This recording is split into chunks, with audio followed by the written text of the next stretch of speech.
सब लोगों को बहुत-बहुत नमस्कार। आप सबका स्वागत है इस टॉपिक के डिस्कशन में जिसका नाम है अर्निंग्स पर शेयर या हम लोग इसे ईपीएस की तरह से बात करते हैं, ईपीएस बोला करते हैं। सब लोग मुझे सुन पा रहे हैं ठीक से? हेलो सदाकत। ठीक है जी। ये टॉपिक बेसिकली एक डिस्क्लोज़र स्टैंडर्ड है। इसकी जो गाइडेंसेस हैं वहाँ पे अकाउंटिंग की बात नहीं होती है, कोई डेबिट क्रेडिट्स हम लोग नहीं करते हैं यहाँ पे।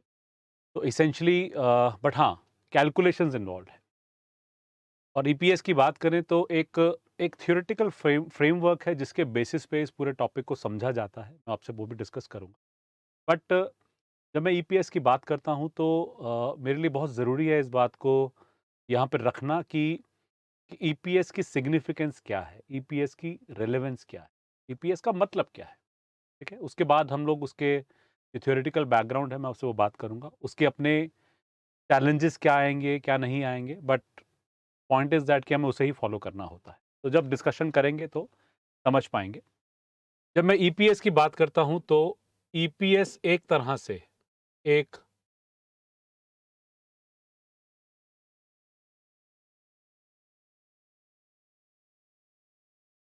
मेजर ऑफ रिटर्न की तरह ट्रीट किया जाता है। मेजर ऑफ रिटर्न की तरह माना जाता है कि शेयर होल्डर्स ने पैसा लगाया है, तो उनको कितना रिटर्न मिल रहा है। ध्यान रखिएगा मैं यहाँ पे डिविडेंड पर शेयर की बात नहीं कर रहा। वो एक्चुअल कैश रिटर्न है, ठीक है? मैं यहाँ पे अर्निंग्स की बात कर रहा हूँ कि एज़ पर द बुक्स एक शेयर होल्डर को क्या रिटर्न वो बिल्ड कर पा रहा है। तो डिविडेंड पर शेयर की यहाँ पे बात नहीं करेंगे, ठीक है? आप इसे इस तरह से रिट्रीव कर सकते हैं कि आपको कैसे ईपीएस की वैल्यू समझ आती है, कैसे कैलकुलेशन करते हैं। कुछ इस तरह समझिए कि कंपनी एक्स है और कंपनी वाई है, ठीक है? कंपनी एक्स रिपोर्ट करती है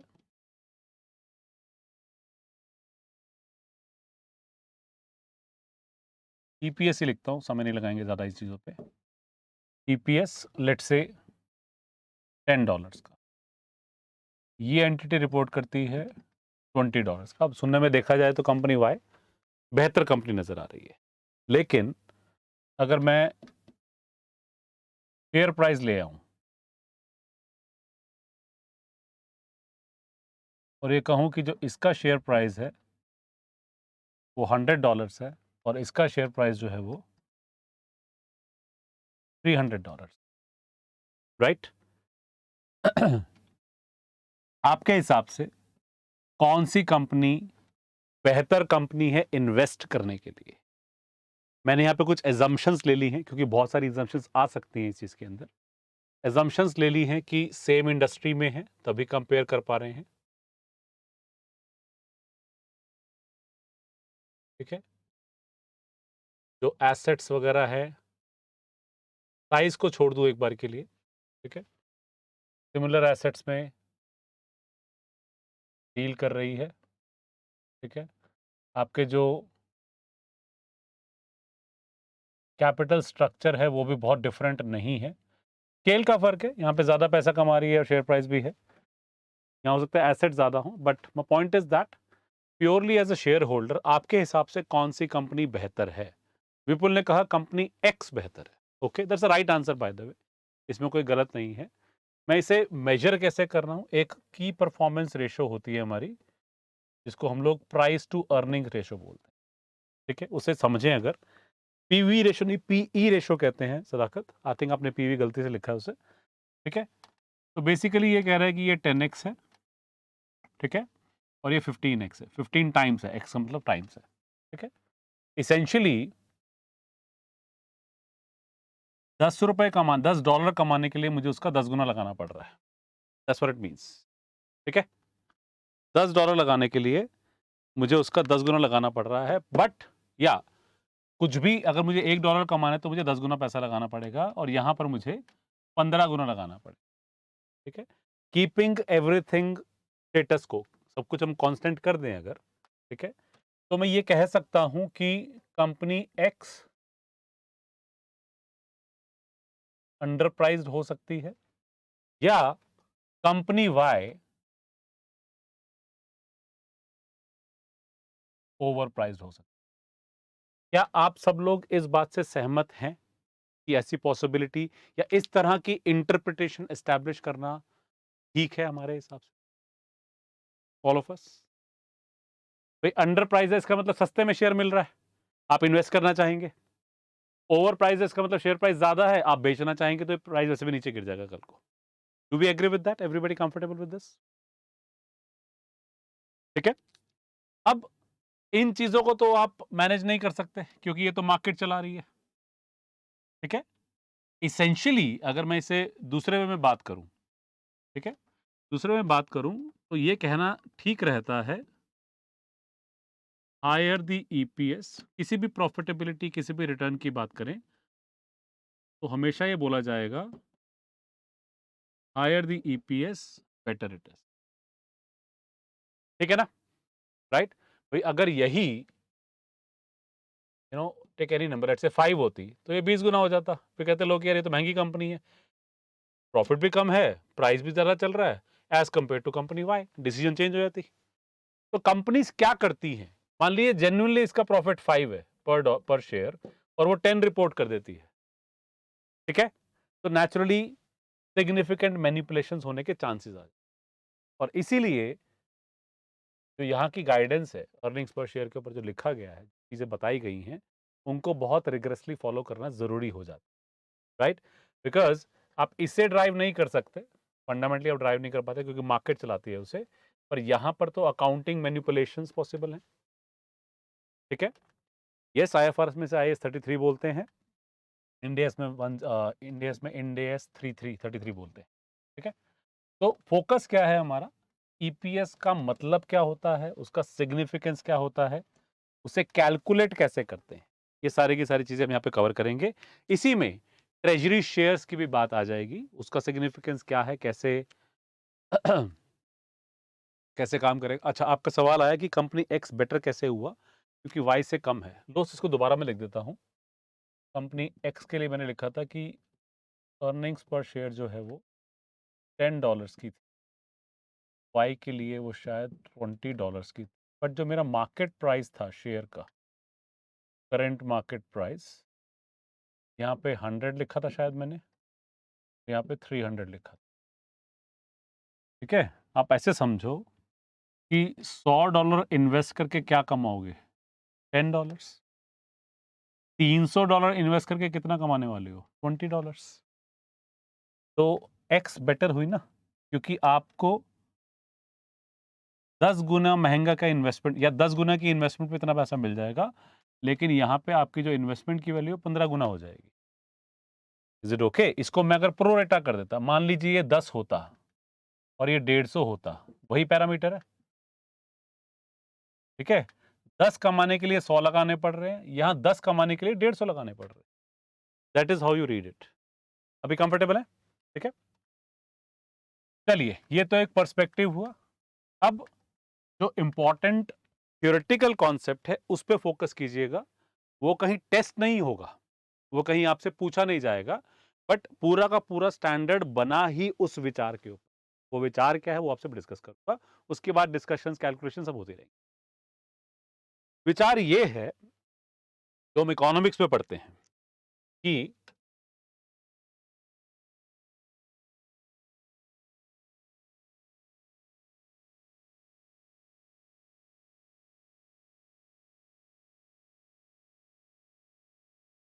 profit is a function of the money invest. Profit is a function of money invested. Theoretically बात करें तो मोर इन्वेस्टमेंट्स या higher investments are expected to generate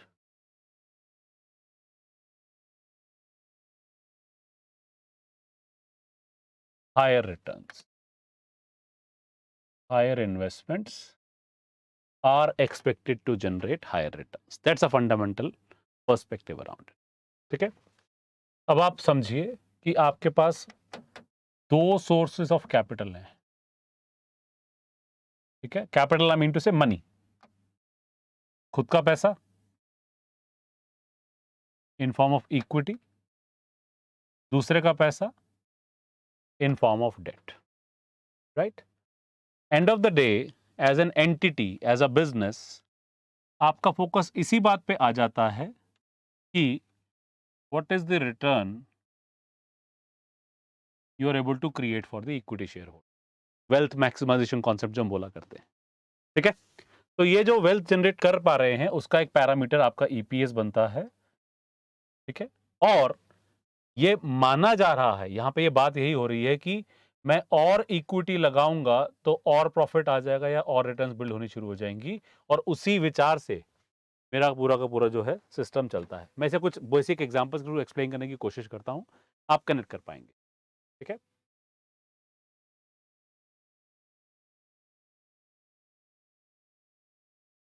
मान लीजिए मैं एक शॉप रन कर रहा हूं, ठीक है?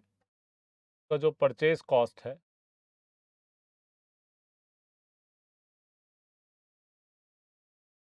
वो आ गया, could be any number, let's say 40 lakh, ठीक है?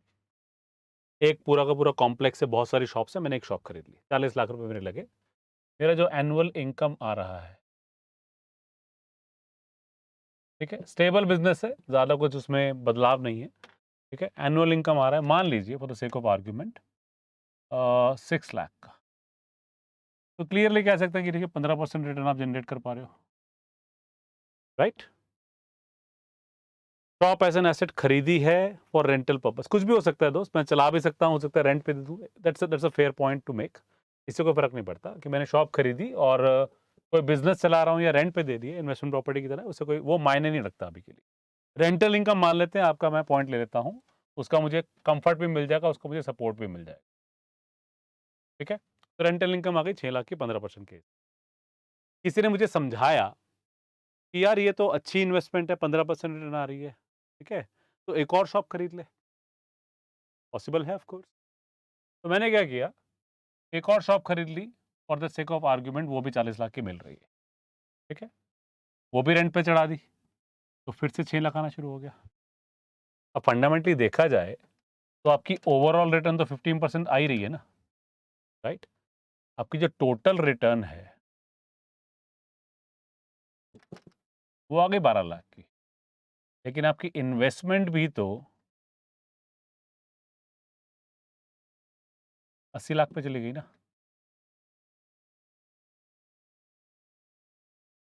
राइट? तो मैं यही चीज एस्टैब्लिश करने की कोशिश कर रहा हूं या बताने की कोशिश कर रहा हूं, इन थ्योरी मोर कैपिटल या मनी रिजल्ट्स या is expected to result into or in more returns।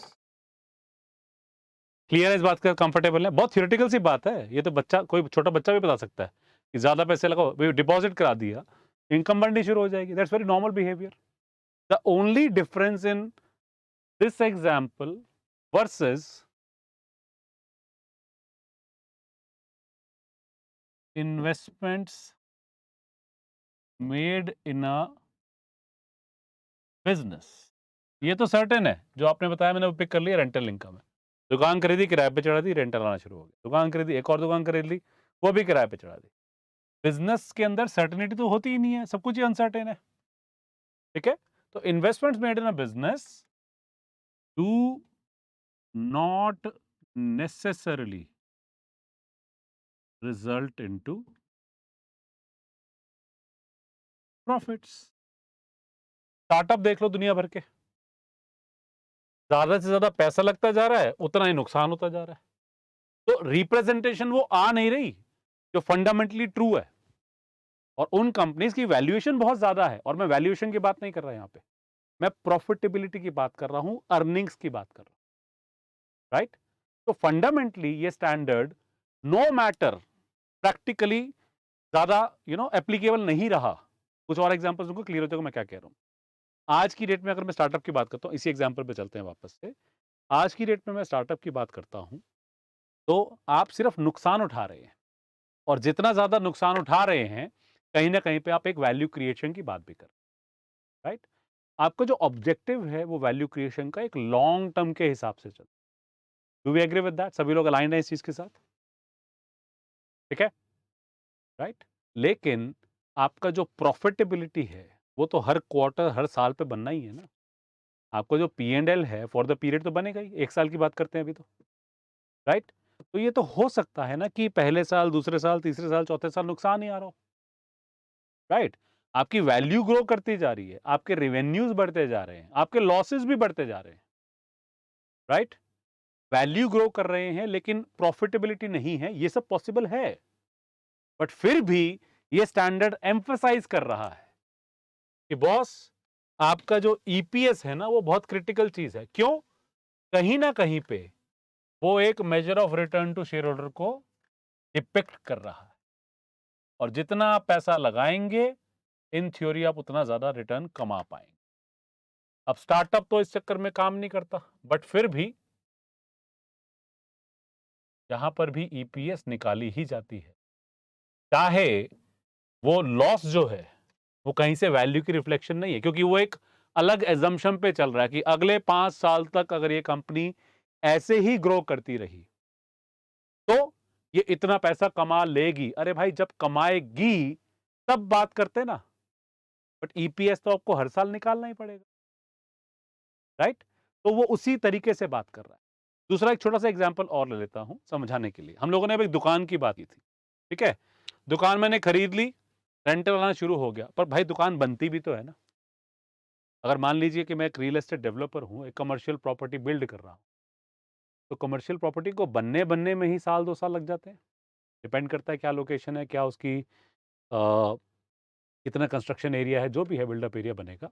But मान लीजिए अगर उस कंस्ट्रक्शन को करते-करते 2 साल लग जाएँ, तो पहले 2 साल में तो लॉस ही होना है ना, क्योंकि चीज़ बनी ही नहीं है। बनी ही नहीं तो बिकेगी कैसे, राइट? तो जब आप लॉन्ग टर्म इन्वेस्टमेंट्स की बात भी करते हैं, राइट?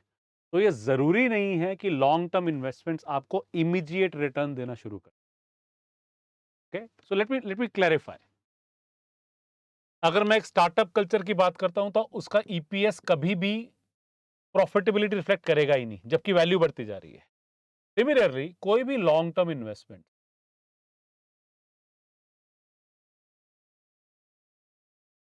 उसकी वैल्यू ईपीएस के थ्रू मेजर करना इम्पॉसिबल है, क्योंकि यहां पे एक्चुअली स्पीकिंग नुकसान ही दिख रहा होगा। Are you getting my point what I am trying to say? सभी लोग कंफर्टेबल है, राइट? इन सब प्रैक्टिकल प्रॉब्लम्स के बाद या प्रैक्टिकल चैलेंजेस के बावजूद ईपीएस एक बहुत इंपॉर्टेंट पैरामीटर है रिटर्न्स को एस्टैब्लिश करने के लिए। That is what I am trying. View वही है, profit is a function of money invest. ज्यादा मनी लगाने का मतलब ज्यादा प्रॉफिट आना चाहिए, इसमें कोई दो राय नहीं है। अब मैं इसको एग्जांपल्स के थ्रू, नंबर्स के थ्रू एक्सप्लेन करने की कोशिश करता हूं।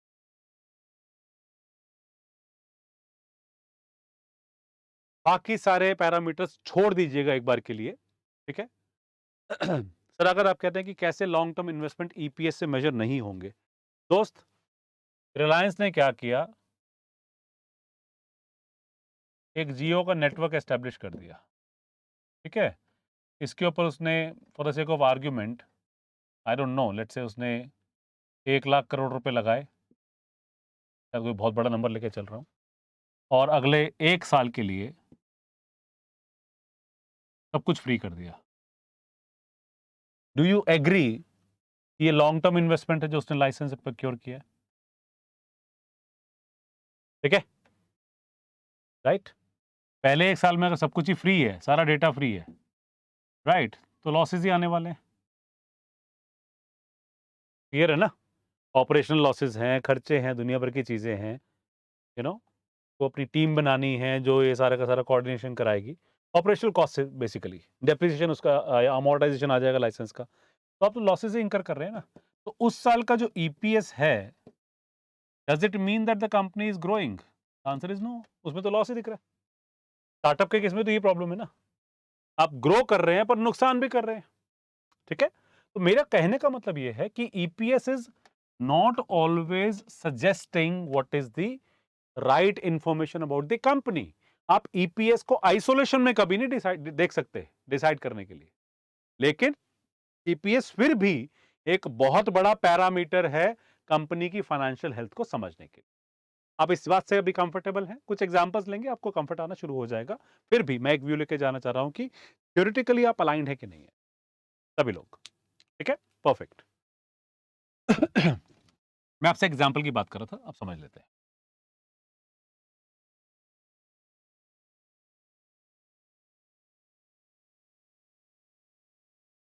Company X and company Y, ठीक है?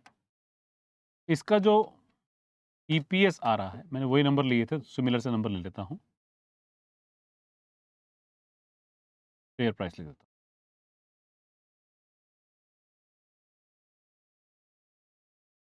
ठीक है, यहां पे मैंने बोला कि इसका ईपीएस है 2, इसका ईपीएस है 5। प्योरली सिर्फ ईपीएस देख लूं तो लगेगा ये अच्छी कंपनी है, 2.5 गुना ज्यादा कमा के दे रही है। ठीक है, अगर मैं ये कहूं, आप समझिएगा इस चीज को, हाँ शेयर प्राइस ही बता रहा था ऑफ कोर्स। एक काम करते हैं, इसको आसान कर देते हैं, ईपीएस कैलकुलेट करते हैं तो समझ आएगी। Profit after tax as a word use कर रहा हूं, और मेरे पास आ गया नंबर ऑफ शेयर।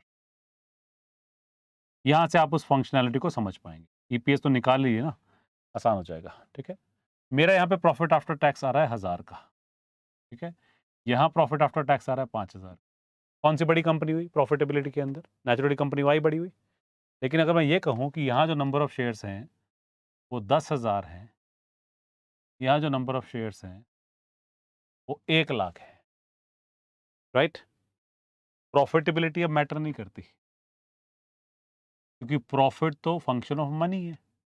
और हम ये मान के चल रहे हैं कि जितने ज़्यादा शेयर्स आप इशू करेंगे, उतना ज़्यादा पैसा आप लेकर के आ रहे होंगे बिजनेस में, राइट? तो profit at isolation doesn't make a difference. ये 1000 कमा रहा है, ये 5000 कमा रहा है, ये तो ईपीएस बताएगा एंड ऑफ द डे कि आप कौन सी कंपनी के अंदर पैसा लगाने के लिए बेटर प्लेस्ड है। यहां पर अगर मैं देखूं तो 0.10 आ रहा है, यहाँ पे 0.05। Do we agree? अभी अगर शेयर प्राइस को हटा भी दूं तो यहां पर देखेंगे अपरेंटली तो कंपनी एक्स बेटर होनी शुरू हो गई। यस और नो? सभी लोग कंफर्टेबल हैं? विपुल, दिनेश, ठीक है? तो ईपीएस ये कह रहा है कि आप कुछ भी खाली प्रॉफिटेबिलिटी के हिसाब से डिसाइड ना करके आप उससे नंबर ऑफ शेयर्स इश्यूड के हिसाब से, जो थियोरेटिकली रिप्रेजेंट करती है, मैं इसको यहां पे लिख देता हूं, this theoretically represents the amount of money invested in business। ज्यादा शेयर्स का मतलब ज्यादा पैसा लगा होता है, ये माना जा सकता है। इसमें एक्सेप्शंस आएंगी, बाद में बात करेंगे, अभी रिलेवेंट नहीं है वो। ठीक है, क्लियर है इस चीज के साथ? Is it all right? आगे बढ़े? चलिए परफेक्ट है। अब आगे बढ़ने के लिए मैं कुछ और नंबर्स की पर्सपेक्टिव लेके चलूंगा, फिर उसके बाद डिस्कस करेंगे कि कैसे इसे समझना चाहिए।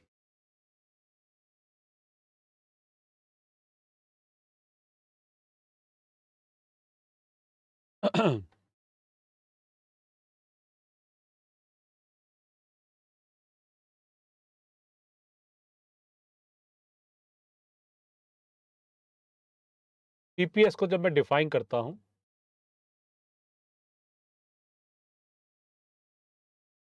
तो मैं ये बोल देता हूं, basically this is the amount of profit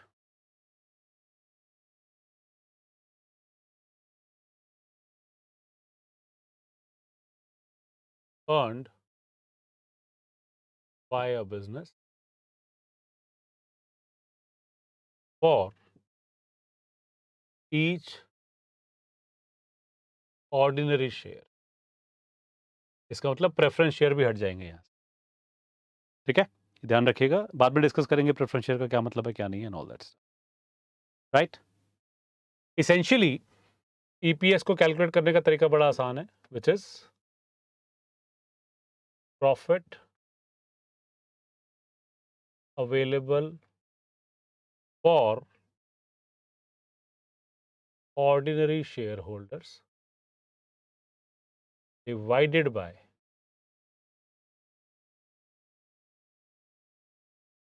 number of shares outstanding. ठीक है, profit available for ordinary shareholders divided by number of shares outstanding. इसको अगर आसान भाषा में बात करें तो पीएटी माइनस, अगर एप्लीकेबल हुआ,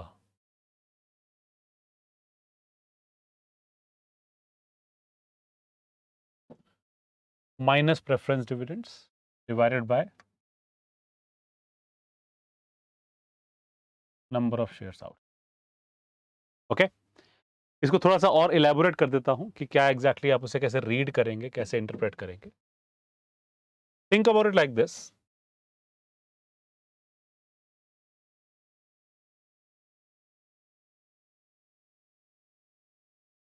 कंपनी एक्स और कंपनी वाई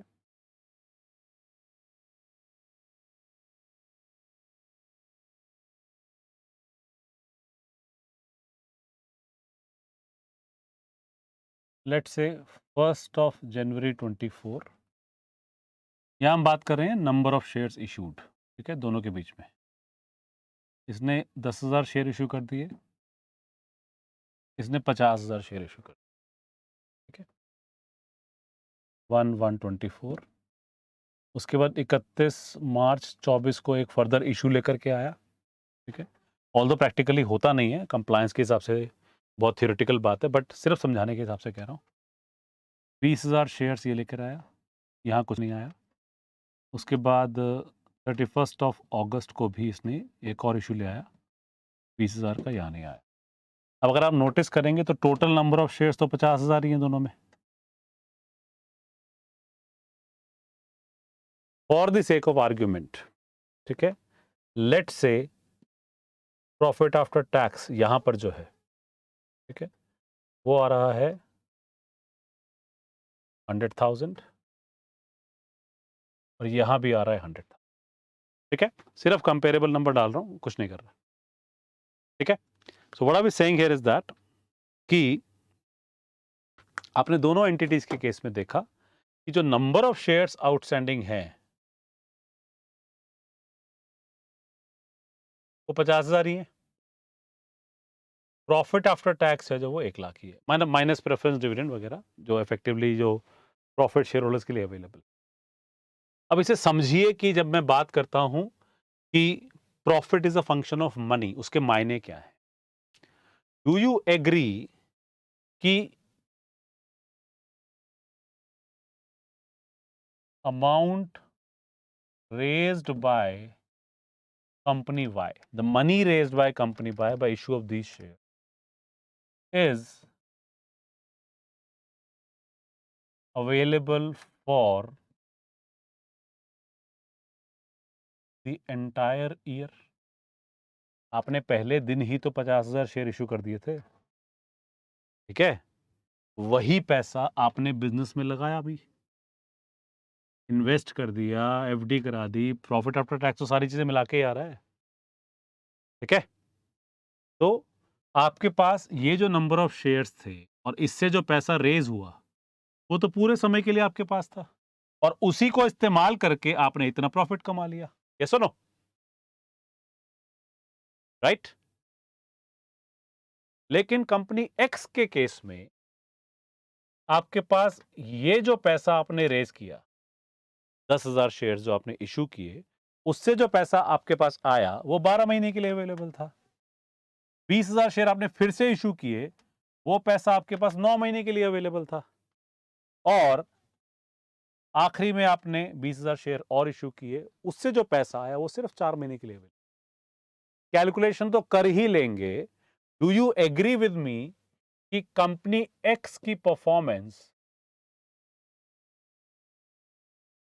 कंपनी वाई की परफॉर्मेंस से बेटर हो गई? विपुल, दिनेश, एवरीबॉडी। एग्री करते हो? फंडामेंटली वही तो बात हो रही है कि यार यहाँ भी 50,000 शेयर्स हैं, यहाँ भी 50,000 शेयर्स हैं, यहाँ भी लाख कमा लिया, यहाँ भी लाख कमा लिया, पर भाई ये पैसा तो पूरे साल था ही नहीं अपने पास। तो बिना इतना पैसा हुए भी अगर 1 लाख कमा रहा हूं तो इसका मतलब बढ़िया काम किया ना मैंने तो। क्योंकि लोग तो सवाल पूछेंगे ही कि भैया इस कंपनी में लगाऊं कि इस कंपनी में लगाऊं, तो मेरी ईपीएस को ये बताना तो चाहिए ना कि कौन सी कंपनी अच्छा परफॉर्म कर गई। तो what do we do here? हम ये कहते हैं कि नंबर ऑफ शेयर्स आउटस्टैंडिंग मत बोलो इसको, आप बोलो weighted average number of shares out,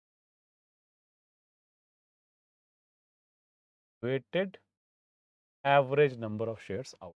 कैसे निकालते हैं वो देख लेते हैं, वो कोई प्रॉब्लम वाली बात ही नहीं है। सरल तरीका है, मल्टीप्लायर लगा दीजिए, इन तीनों का मल्टीप्लाई कर लीजिए। ये आ गया 120,000, ये आ गया 180,000, ये आ गया 80,000, ये बन गया 3,80,000। ठीक है, 12 से डिवाइड कर दीजिए नंबर ऑफ मंथ्स के हिसाब से, आपका जो भी कैलकुलेशन आएगा वो आपका weighted average number of shares outstanding बन जाएगा, विच इज 31667। ठीक है, तो अब क्या बोलेंगे, ईपीएस जब निकालना होगा तो 1 लाख कमाया, एवरेज 31667 शेयर्स यूज करके। ठीक है, तो यहां जो ईपीएस आ जाएगा वो आ जाएगा आपका 3.16 अप्रोक्सीमेटली। यहां पे ऑफ कोर्स 2 टाइम्स तो देखिए रहा है, 1 लाख कमाया 50,000 shares. Is that making some sense? ये कहीं लिखा नहीं जाता, पर पूरे स्टैंडर्ड की अप्रोच इसी पे चलने वाली है।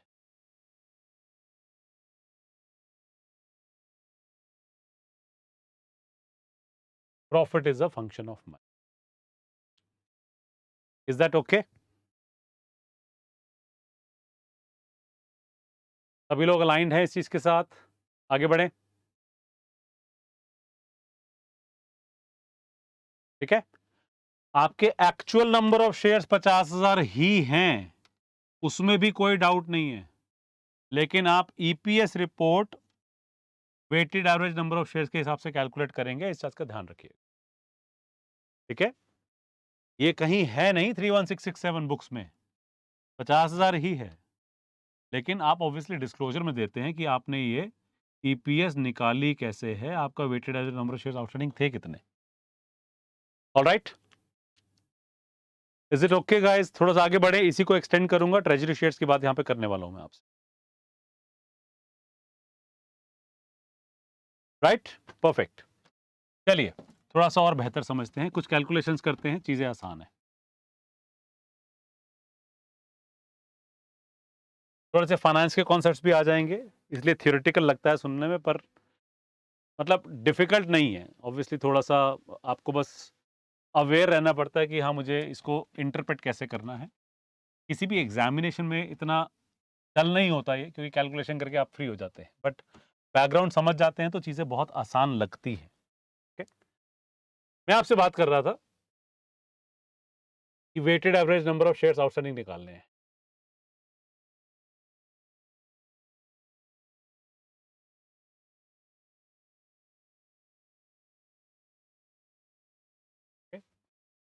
लेट्स से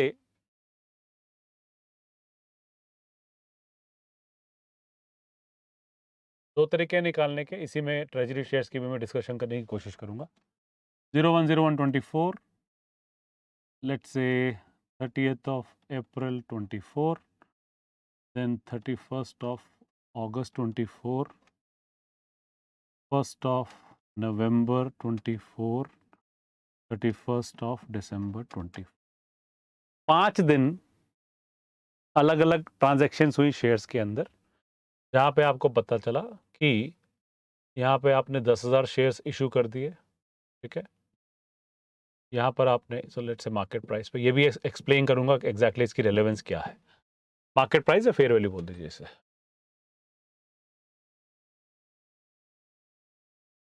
ठीक है, यहाँ पे आपने क्या किया, 5000 शेयर्स और इशू कर दिए मार्केट प्राइस पे। यहाँ पे आपने क्या किया कि 3000 शेयर्स बाय बैक कर लिए। ठीक है, फिर आपने क्या किया, ऑल्दो ये बहुत फ्रीक्वेंटली हो रहा है, मैंने आपको बताया था कि रियल लाइफ में ऐसा होता नहीं है, बट जस्ट समझने की बात है। यहाँ पे आपने क्या किया कि लेट्स से 4000 शेयर यहाँ इशू कर दिए और 2000 शेयर यहाँ इशू कर दिए। टोटल अमाउंट बता दीजिए कितना है। 15, 3 में 12 गए, 12, 12 और 4 16 और 2 18। ये मेरे एक्चुअल नंबर ऑफ शेयर्स हैं आउटस्टैंडिंग। कंफर्टेबल है इस चीज़ के साथ? ठीक है, पहले कैलकुलेशन कर लेते हैं, फिर कॉन्सेप्ट्स पे चलते हैं। कितने महीने के लिए अवेलेबल है पैसा? 12 महीने के लिए। कितने महीने के लिए अवेलेबल हुआ पैसा? 8 महीने के लिए। कितने महीने के लिए चला गया? 4 महीने के लिए। कितने महीने के लिए अवेलेबल हुआ? 2 महीने के लिए। ये तो आया ही लास्ट डेट पे है, तो कोई दिक्कत ही नहीं है, 0 हो गया। ठीक है, मल्टीप्लाई कर लीजिए। 120,000, 8 पंजे 40, 4 तिया 12, 4 दूनी 8 और 0। आपका weighted average number of shares अभी निकल जाएगा। दिस इज 160, 168, 168 माइनस 12 इज 166, तो 156 आ गया। इसको डिवाइड कर दीजिए 12 से, जो भी नंबर आएगा वो आपका weighted average number of shares outstanding बन जाएगा, विच इज 13,000। कंफर्टेबल है इस चीज के साथ? ठीक है, कोई दिक्कत तो नहीं? यस और नो? ठीक है, इसे मैं डिफरेंट तरीके से भी निकाल सकता था, यहाँ पे मैं इसे एक्यूमुलेट करके बात कर लेता हूँ। ठीक है, that's not difficult also. Accumulate करने के लिए आंसर यही आना है, सिर्फ समझने का तरीका रह जाता है। ये 10,000 शेयर्स है, कितने महीने के लिए? जब तक नया इशू नहीं आ रहा, 1 2 3 4 महीने के लिए। ठीक है, उसके बाद 5,000 शेयर बन के 15,000 हो गए, तब तक के लिए। फिर 4 महीने, मई जून जुलाई अगस्त। 3,000 कम हो गए तो 12,000 रह गए, तब तक के लिए। 2 महीने के लिए, अगस्त खत्म हो गया ना, सितंबर अक्टूबर इंटू 2 कर दीजिए। फिर 4,000 फिर से आ गए तो 16,000 बन गया, तब तक के लिए, फिर से 2 महीने के लिए।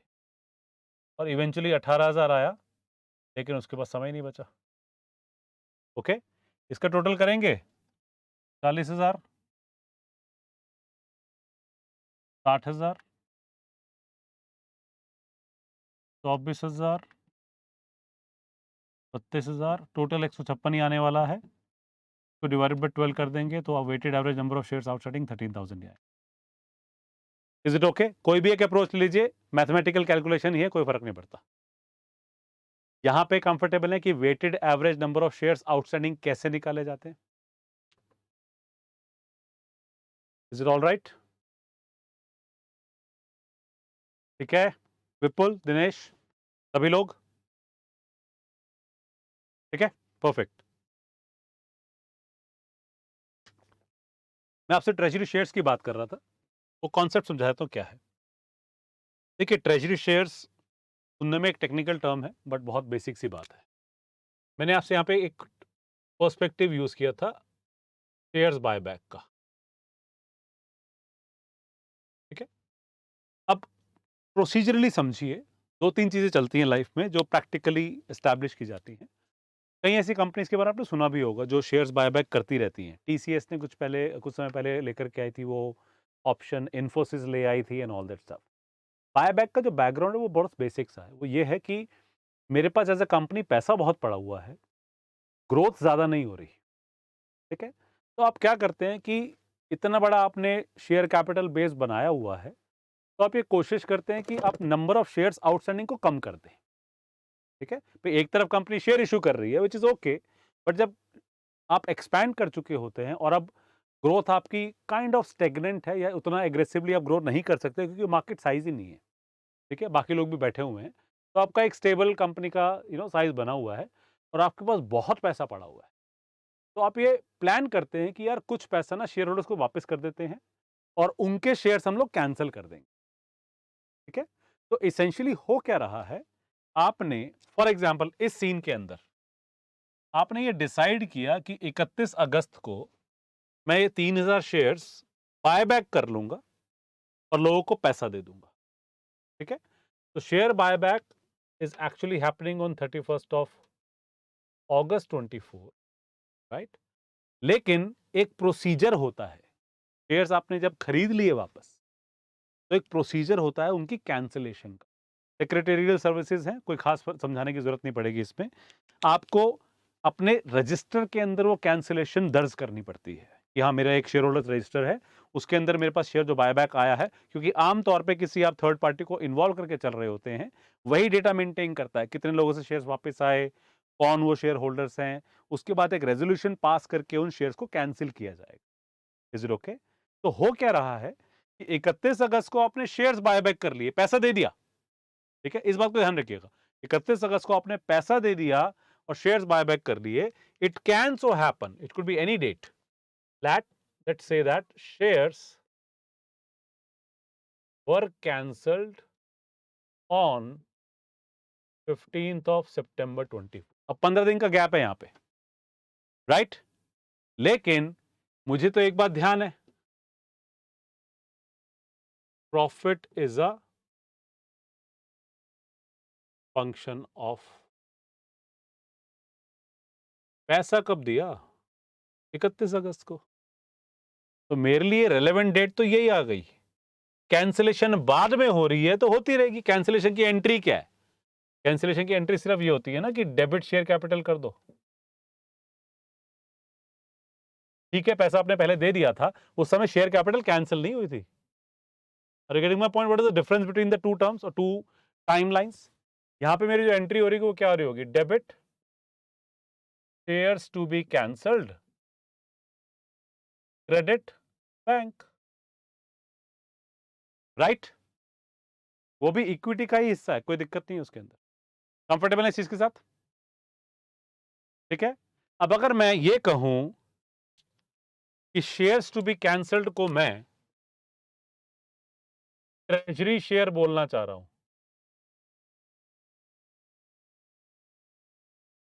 ठीक है?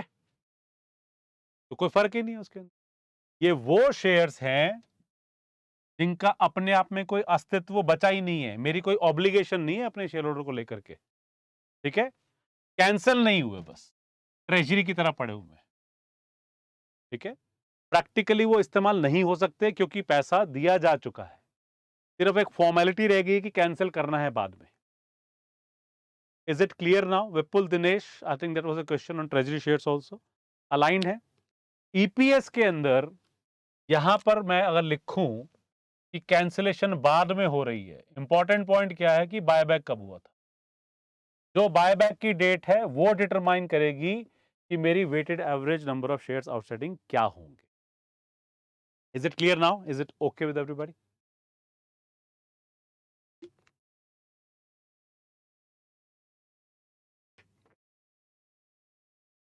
आपने कहा sometimes company purchases treasury shares for giving them as ESOP to employ. देखिए होता क्या है कि ना, किसी भी कंपनी की ऑथराइज कैपिटल जो होती है वो तो लिमिटेशन है, उसके ऊपर तो आप जा ही नहीं सकते। और अगर ऑथराइज कैपिटल बढ़ानी है तो फिर से शेयर होल्डर्स का कंसेंट चाहिए, जो बहुत स्ट्रेट फॉरवर्ड सी प्रोसेस नहीं है। तो आपने क्या किया, कहीं बायबैक कर दिया, ठीक है, और लेकिन आप ईएसओपी स्कीम चला ही रहे हैं तो होता रहेगा। ठीक है? कैंसिलेशन की एंट्री ये की ना बॉस, यहाँ पे जो डेबिट है उसे क्रेडिट कर दो, क्योंकि शेयर कैपिटल तो चली जाएगी बाद में।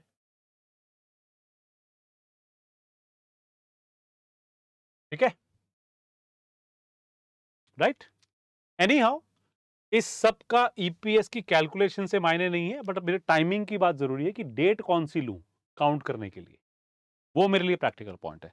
To be honest, real life में साल में इतनी ट्रांजेक्शन हो जाए ना, तो शेयर होल्डर कहेंगे भैया कंपनी चला रहे हो कि शेयर बांट रहे हो, मैनेजमेंट को बाहर निकाल दे कि इतनी सारी ट्रांजेक्शन हो गई तो।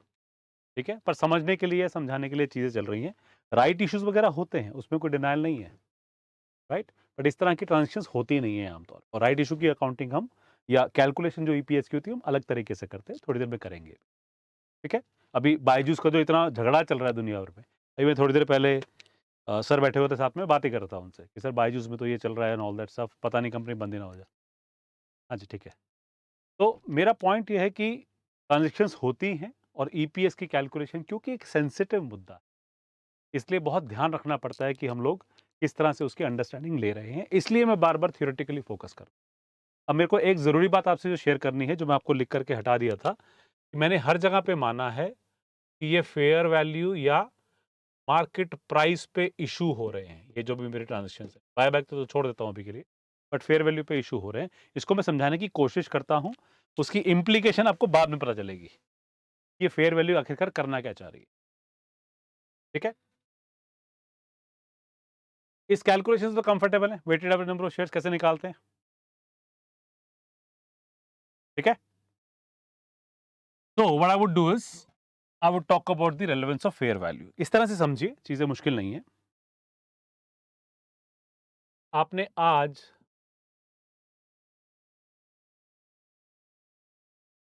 10,000 शेयर्स इश्यू किए, आपके हिसाब से जो इसकी फेयर वैल्यू बनती है, वो बनती है, कम कर देता हूँ ना, कैलकुलेशन में क्यों टाइम लगाएँगे। तो आपने 10,000 रुपया इकट्ठा किया, ठीक है? 1 जनवरी को। 31 अगस्त को आपने डिसाइड किया कि और शेयर इश्यू करेंगे, लेट्स से अनदर 2000, ओके? अब जो शेयर प्राइस चल रहा है, मार्केट प्राइस पे, वो चल रहा है 15 का, ठीक है? तो आपने 15 पे इश्यू कर दिया, ऑल्दो इस पे भी आर्गुमेंट है, बट अभी बारी नहीं करेंगे। 2000 इंटू 15 30,000, ओके? अगर मैं यहाँ पर, बहुत ध्यान रखिएगा इस बात का, यहाँ पर मैं weighted average number of shares outstanding निकालूं, कुछ भी टर्मिनोलॉजी दे दो, weighted average number of shares निकालूं, तो मैं फुल प्राइस के हिसाब से निकाल रहा हूं हमेशा, जिसके अंदर मुझे कोई एडजस्टमेंट नहीं करनी है। एज इन, ये जो पैसा था 12 महीने के लिए अवेलेबल है, ये जो पैसा है 4 महीने के लिए अवेलेबल, ठीक है? That would give me 120,000, that would give me 120,000 again, coincidentally ये नंबर आ गया, डिवाइडेड बाय 12, तो इसका मतलब एवरेज मेरे पास, आई एम सो सॉरी, मैं इस कैलकुलेशन पे, sorry my bad, number of shares पे देखना था, मैं अमाउंट पे चला गया गलती से। तो 1000 शेयर्स मेरे पास 12 महीने के लिए थे। मैं इसलिए कंफ्यूज है क्योंकि 3 था, तो 3 का 2 बन नहीं सकता था कभी भी, क्योंकि इसकी टाइमिंग अलग-अलग है। Anyhow, don't worry about it. ठीक है? ये बन गया 12,000, ये बन गया 8,000, ठीक है? तो 20,000 divided by 12 which is 10,000 divided by 6, तो 1667 बन जाएगा।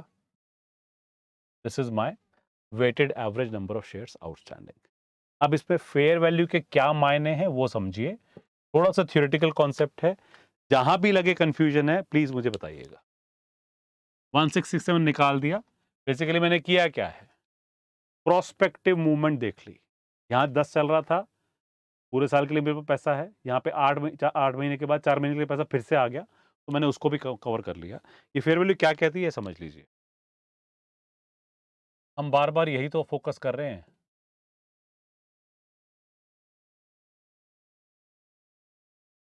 Profit is a function of money. यही तो बात है, शुरुआत ही वहीं से हो रही थी। ठीक है? मैं जब शेयर्स इश्यू कर रहा हूँ,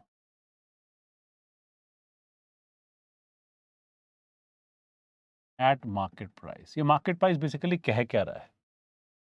ये मार्केट प्राइस ये कहता है कि जो भी मेरे फ्यूचर बेनिफिट्स हैं,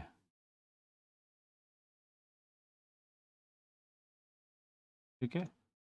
उसको अगर मैं आज की वैल्यू पे कंसीडर करूँ, प्रेज़ेंट वैल्यू पे लेके आऊँ, वही फेयर वैल्यू बनेगी या मार्केट प्राइस बनेगा। ये सुनो, थ्योरेटिकल सी बात है, बट यही तो होता है।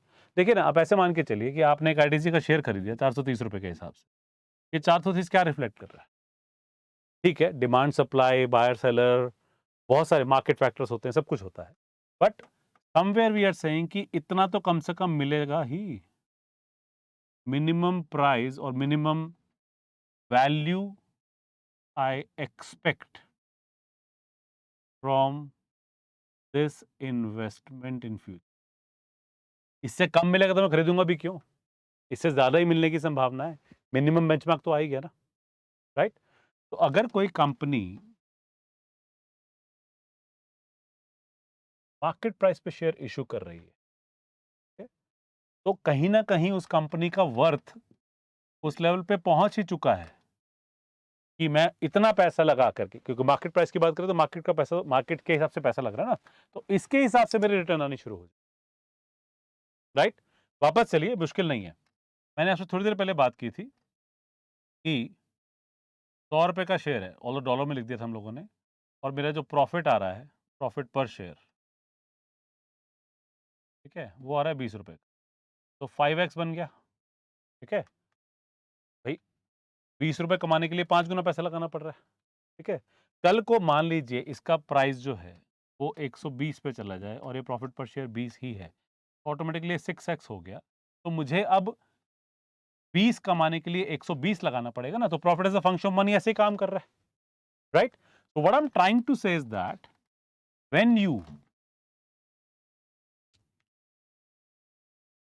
when an entity issues shares at market price, तो हम लोग फुल प्राइस भी बोल देते हैं, the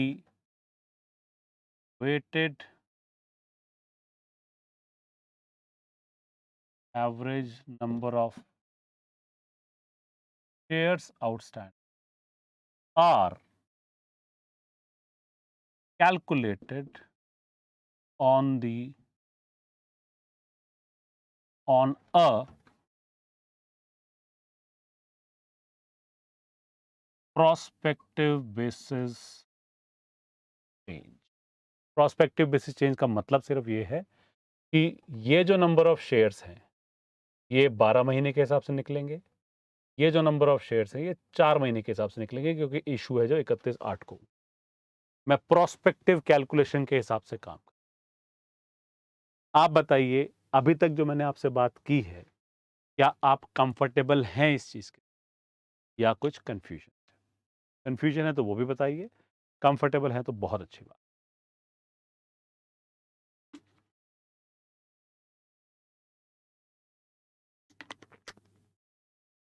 विपुल, दिनेश, आगे बढ़े। वरुण, राकत, कोई सवाल? नहीं तो आगे बढ़ना चाहूंगा मैं।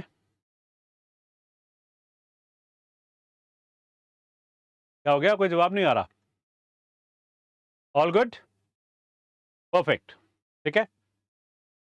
ध्यान रखने वाली बात है, आप मार्केट प्राइस पे शेयर इशू करेंगे तो आप उससे प्रोस्पेक्टिव के हिसाब से कैलकुलेशन कर रहे होंगे कि हाँ, ये मैं 12 महीने के निकाल रहा हूँ, 4 महीने के निकाल रहा हूँ, and so on and so fourth. ये रेलेवेंट नहीं था मेरे लिए, ये तो पैसा आया था टोटल, ठीक है। अब बात आती है दूसरे पर्सपेक्टिव से, वेयर एन वी से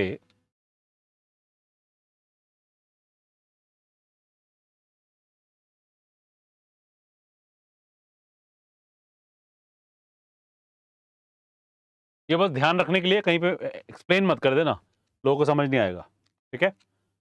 profit is a function of money, अच्छा ऐसा होता है तो क्यों होता है, एंड ऑल दैट सब, बट बैकग्राउंड यही है, सारी कैलकुलेशन का बेसिस यही है। अब इसको इस तरह से समझिए, कंपनी एक्स वाई है, एक ही कंपनी की बात कर रहे हैं, ठीक है। 2024 versus 2020,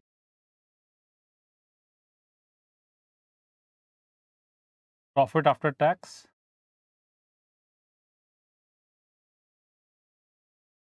number of shares outstanding, ठीक है। 24 के अंदर पता चला कि, या 23 में पता चला कि उन्होंने प्रॉफिट कमाया था 10,000 और नंबर ऑफ शेयर्स से 50,000। पता चला 24 के अंदर इनका जो प्रॉफिट है वो हो गया 12,000, नंबर ऑफ शेयर्स हो गए, could be anything, 100,000। What do you think, company की परफॉर्मेंस में सुधार हो रहा है या बंटाधार हो रहा है? एग्जैक्टली क्या हो रहा है यहाँ पे?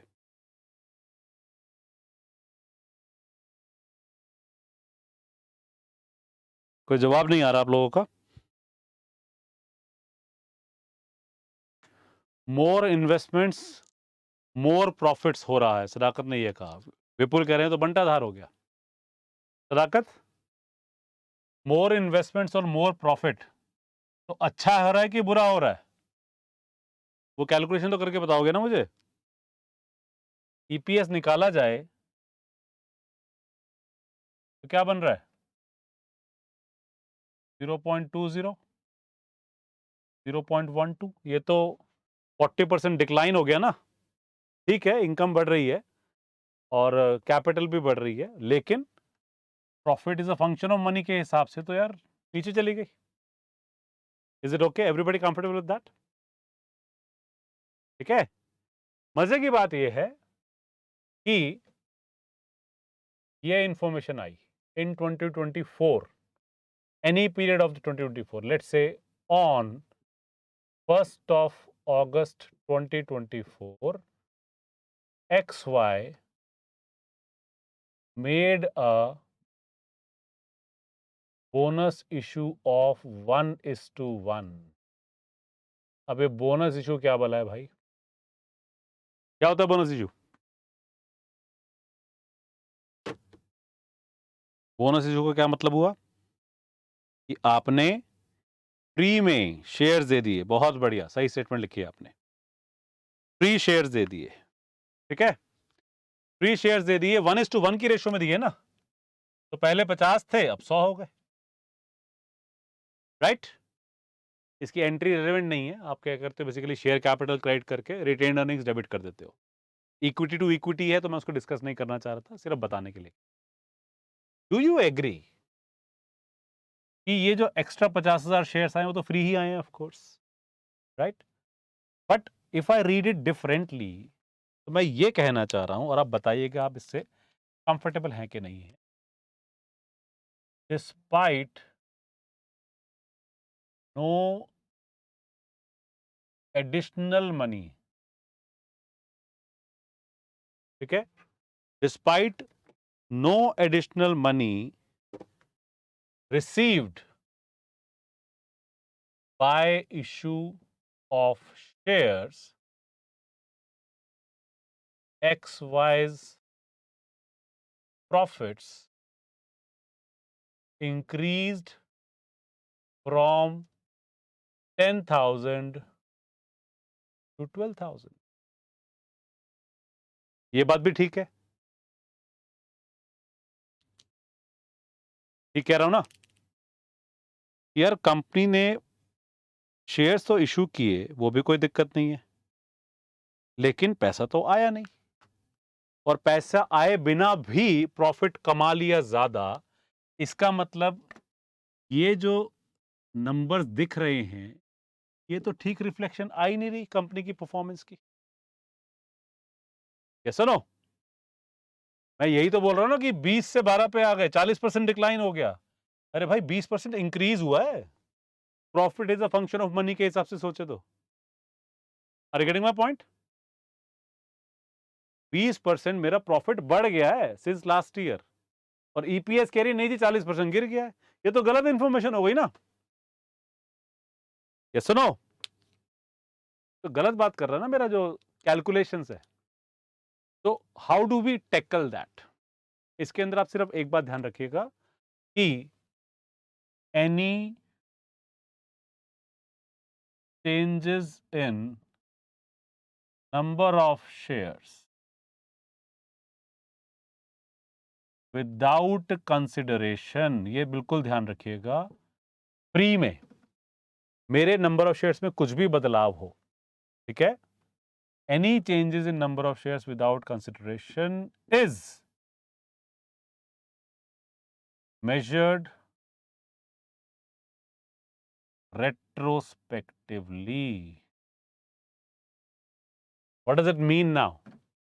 इसका मतलब ये है for EPS purposes.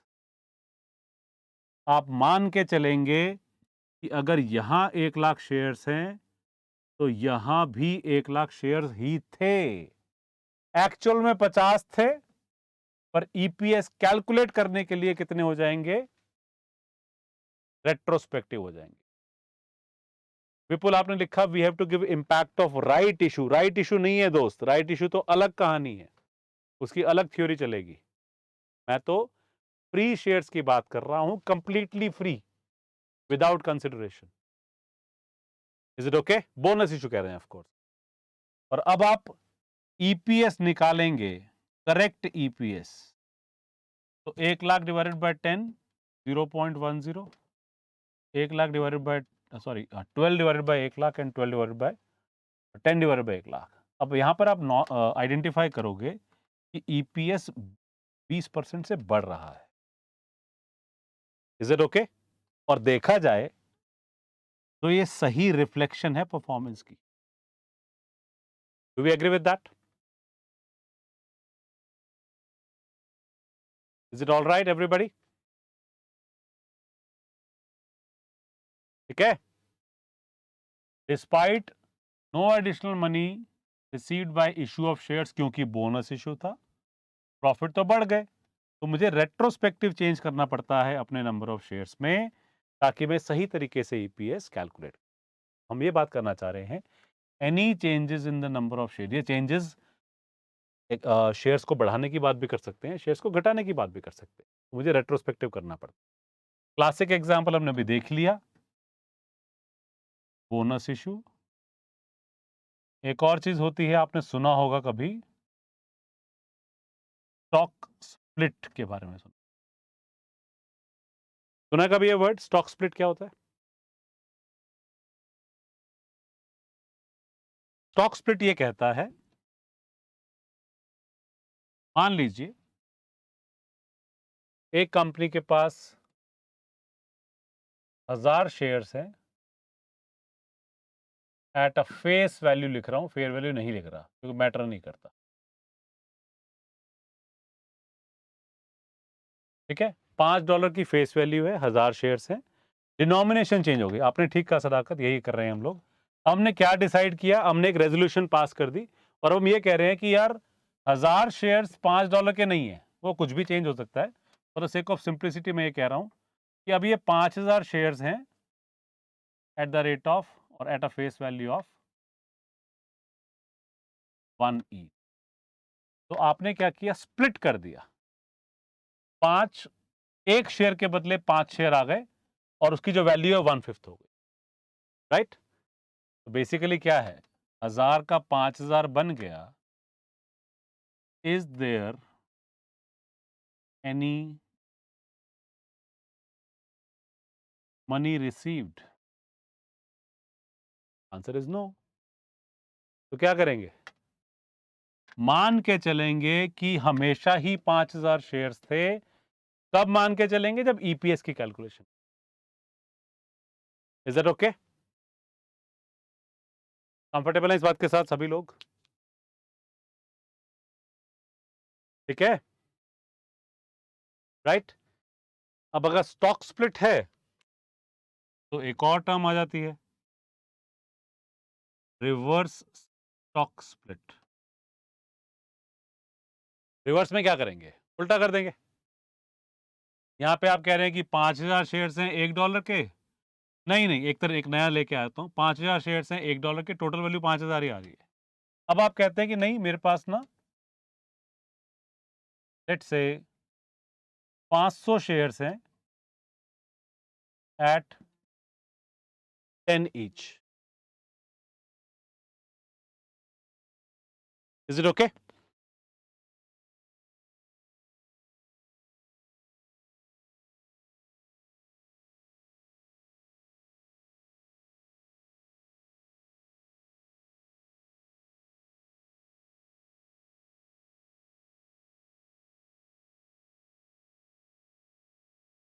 Everybody comfortable with this?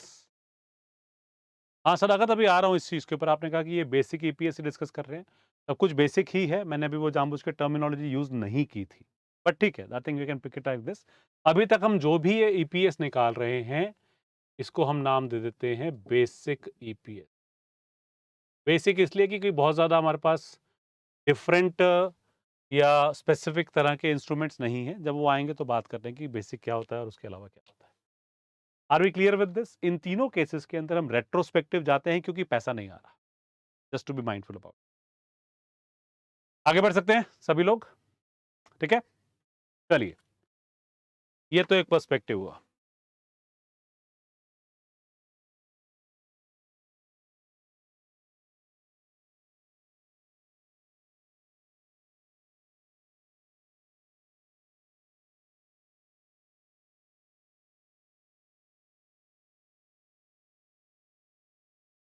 एक और पर्सपेक्टिव आ जाता है, राइट इशू। तो थोड़ा सा प्रैक्टिकल बैकग्राउंड के बारे में पहले बात कर लूंगा, फिर इसके अकाउंटिंग डिस्कशंस कैसे होती हैं वो समझ लेंगे। देखिए, राइट इशू के अंदर समझिए कुछ इस तरह से कि एग्जिस्टिंग कंपनी है, मान लीजिए, ठीक है, एग्जिस्टिंग कंपनी है, शेयर्स लिस्टेड हैं, काम चल रहा है, अब उसे एक्सपैंड करना है। ठीक है, तो एयरटेल जैसी कंपनी है फॉर एग्जांपल, ये मैं एग्जांपल कई कई सालों से ऐसे इस्तेमाल कर रहा हूँ और इजी एग्जांपल है कंज्यूम करने के लिए, कि एयरटेल जैसी एक कंपनी है और वो मान लीजिए कि 8G टेक्नोलॉजी में 6G टेक्नोलॉजी के अंदर पैसा लगाना चाहता है। अभी तो कई कंट्रीज में पता नहीं कितना आगे जा चुके हैं, यूएस में, चाइना के अंदर किस तरह से टेक्नोलॉजी काम कर रही है, टेलीकॉम सेक्टर काम कर रहा है। तो मान लीजिए बहुत एडवांस लेवल की टेक्नोलॉजी की बात हो रही है। ठीक है, आपने शायद सुना होगा अभी रिसेंटली माइक्रोसॉफ्ट के बारे में एक न्यूज़ आई थी कि माइक्रोसॉफ्ट अभी किसी सुपर डुपर कंप्यूटर के ऊपर इन्वेस्टमेंट कर रहा है, वो अपना एआई को लेके आएगा और दुनिया का सबसे एडवांस कंप्यूटर बनेगा। तो इन सब चीज़ों के लिए पैसा चाहिए, सिग्निफिकेंट अमाउंट ऑफ इन्वेस्टमेंट चाहिए होती है। ठीक है, अब कई बार कंपनीज प्रेफर नहीं करती कि बैंकों से लोन लें, क्योंकि अनसर्टेन है चीज़ें, कल को चल गई तो ठीक है, नहीं चली तो आप ऐसा ना हो कि कोलैप्स ही हो जाए। ठीक है, मैं एयरटेल की आपसे बात कर रहा था, जो आसान सा एग्जाम, कि कल को एयरटेल ये कहता है कि मैं तो टेलीकॉम सेक्टर के अंदर सबसे बड़ा एक्सपेंशन प्लान कर रहा हूँ, कोई एक्विजिशंस भी हो सकती हैं, बहुत सारी चीज़ें हो सकती हैं जो वो कंसिडर करते हैं। अब उनको पैसा चाहिए।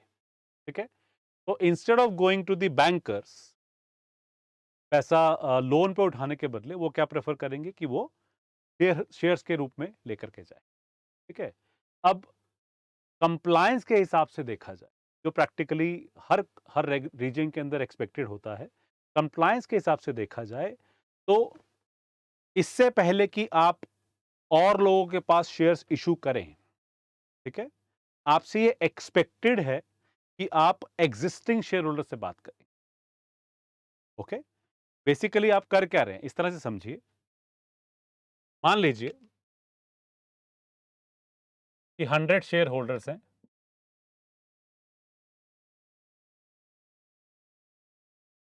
with 10 shares each, doesn't matter what it is। देखा जाए तो हर एक शेयर होल्डर की 10% होल्डिंग हो गई। ठीक है, अब अगर आप ये कहते हो कि मैं तो, टोटल शेयर्स कितने हो गए, 1000 हो गए। ठीक है, अब आप ये कहते हो कि यार मैं ना 4000 शेयर्स और लेके आ रहा हूं मार्केट में। ठीक है, किसी भी प्राइस पे, मार्केट प्राइस पे जो मर्जी बोल लीजिए, कोई फर्क नहीं पड़ता। मैं 4000 शेयर्स और लेकर के आ रहा हूं, तो पहले इन लोगों से तो बात करनी ही पड़ेगी, नहीं तो होगा क्या? अगर मान लीजिए आपने 4000 शेयर्स मार्केट में उतार दिए, तो टोटल तो 5000 शेयर्स हो गए। ठीक है, आपको हर उस शेयर होल्डर को कॉन्फिडेंस में लेके आना पड़ेगा कि बॉस, मैं ये 4000 शेयर्स लेकर के आ रहा हूं, क्या आप वो शेयर्स मुझसे खरीदना चाहेंगे उसी प्राइस पे जिस पे मैं मार्केट में लेकर के आ रहा हूं? नहीं तो होगा क्या, इनका जो 10% स्टेक है वो तो डाइल्यूट होकर के, भाई 1000 का 5000 बन गया, तो ये तो ऑटोमेटिकली 2% रह जाएगा। एटलीस्ट कुछ शेयर होल्डर्स का तो रह ही जाएगा ना, अगर सारे लोग नहीं खरीदेंगे तो। Are you getting my point, what I am trying to say? तो ये परमिटेड नहीं है कि आप उठ करके मार्केट में जब मर्जी शेयर इशू करते फिरे। आपको एग्जिस्टिंग शेयर होल्डर्स को एक ऑप्शन देनी पड़ती है, जहां पर आप उनको बोलते हैं कि you have a you have the first right to subscribe to the new issue. Comfortable है इस बात के साथ? फंडामेंटली ऐसा होता है, कंप्लायंस रिक्वायरमेंट्स है, अपनी मर्जी से किसी को भी उठा के शेयर्स नहीं दे सकते। Is that clear with us, all of us? Everybody okay with this? इसी को थोड़ा सा एक्सपैंड करूंगा एक्सप्लेनेशन को, नंबर्स के थ्रू आप कनेक्ट कर जाएंगे। ठीक है, मान लीजिए ये जो कंपनी है, जो भी वो कंपनी हम लोग एयरटेल की बात करते हैं, कोई भी कंपनी हो सकती है, ये क्या करती है, उसको ये मालूम है कि एग्जिस्टिंग कैपिटल जो स्ट्रक्चर है या एग्जिस्टिंग कैपिटल है वो कुछ इस तरह से है कि 10 लाख शेयर्स मार्केट में है। ओके, और जो इसका मार्केट प्राइस है वो है 20 रुपए। ओके, बेसिकली देखा जाए तो 2 करोड़ रुपए की इसकी मार्केट कैपिटलाइजेशन आ गई है। क्लियर है? इसके साथ नंबर्स के साथ कंफर्टेबल है? मार्केट कैप इसकी 2 करोड़ की आ गई। ओके, अब मान लीजिए इस कंपनी को एडिशनल कैपिटल चाहिए,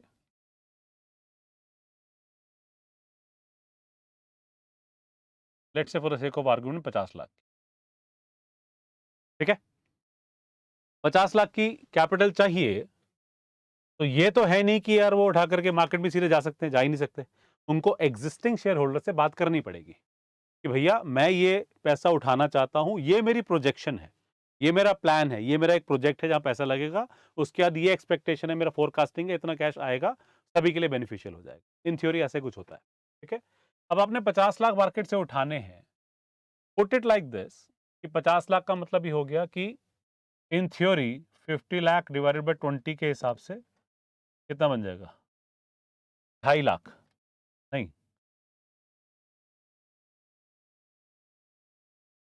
हाँ 25,000 शेयर्स आ जाएंगे ना, अगर 20 रुपए के हिसाब से शेयर इशू करूंगा तो। ठीक है, आप 25,000 शेयर्स मार्केट में उतारना चाहते हैं। ठीक है, तो ये तो पक्का है, इसको डबल नहीं कर रहे 2 करोड़ को, 2 करोड़ में 2.5 करोड़ करना चाह रहे हैं उसको, that's about it, right? My point is that ये जो 25,000 शेयर्स आप लेकर के आ रहे हैं, राइट, और एग्जिस्टिंग शेयर होल्डर्स के पास जा रहे हैं, for the sake of argument further, let's say कि देयर आर, मैं सिर्फ एक नंबर लेके चल रहा हूं, 1 lakh share holders who have with, ये बहुत अलग सा नंबर बता रहा हूं मैं, 10 शेयर्स की, बहुत बड़ा वेग नंबर ले लिया मैंने। ये 2.5 लाख आएगा क्या? हाँ 2.5 लाख आएगा ना, मैं भी गलती करूंगा। ठीक है, तो 2.5 लाख शेयर्स आप मार्केट में उतारना चाह रहे हैं। देखा जाए तो 1 लाख शेयर होल्डर्स हैं, ये मैंने बहुत कम नंबर ले लिए, एक काम करते हैं इसको थोड़ा सा, पर ठीक है, I think let's not confuse with numbers. ठीक है, 1 लाख शेयर होल्डर्स हैं, अलग अलग शेयर होल्डर्स हैं, 10 शेयर हैं हर एक के पास, 10-10 शेयर हैं, 10 लाख शेयर्स आ गए, मार्केट प्राइस 20 पे चल रहा है, स्टफ लाइक दैट। अब आप 2.5 लाख शेयर्स मार्केट में उतारना चाह रहे हैं। ठीक है, जो एग्जिस्टिंग शेयर होल्डर है, द पॉइंट इज दैट जब ये 2.5 लाख शेयर्स आप लेके आना चाह रहे हैं, तो जो मैक्सिमम प्राइस आप चार्ज कर पाओगे वो तो 20 ही कर पाओगे। भाई एग्जिस्टिंग शेयर होल्डर ये बोलेगा कि तू मुझे 20 से ऊपर बेच रहा है, 20 में तो मार्केट से खरीद लेता। Are you getting my point what I am trying to say? कि तू मुझे अगर 20 पे या 20 के ऊपर बेच रहा है, तो मार्केट में तो 20 का वैसे भी मिल ही जाता ना मुझे। तो ये तो पक्का है कि मैक्सिमम प्राइस 20 होने वाला है, but for the sake of argument 20 भी नहीं हो पाता। ठीक है, 20 भी नहीं हो पाता क्योंकि मार्केट पे तो 20 पे वैसे भी मिल जाता। आप अपने एग्जिस्टिंग शेयर होल्डर को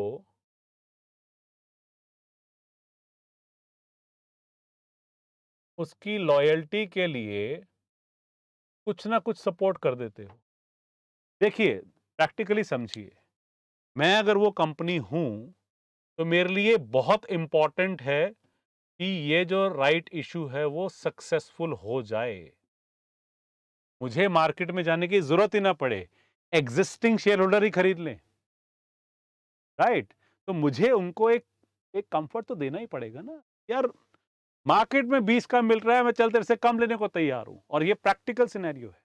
आप आम तौर पे बाय बैक जो करते हैं हायर प्राइस पे करते हैं, ठीक है, और आप जो इशुएंस करते हैं वो लोअर प्राइस पे कर रहे हो, less than market price.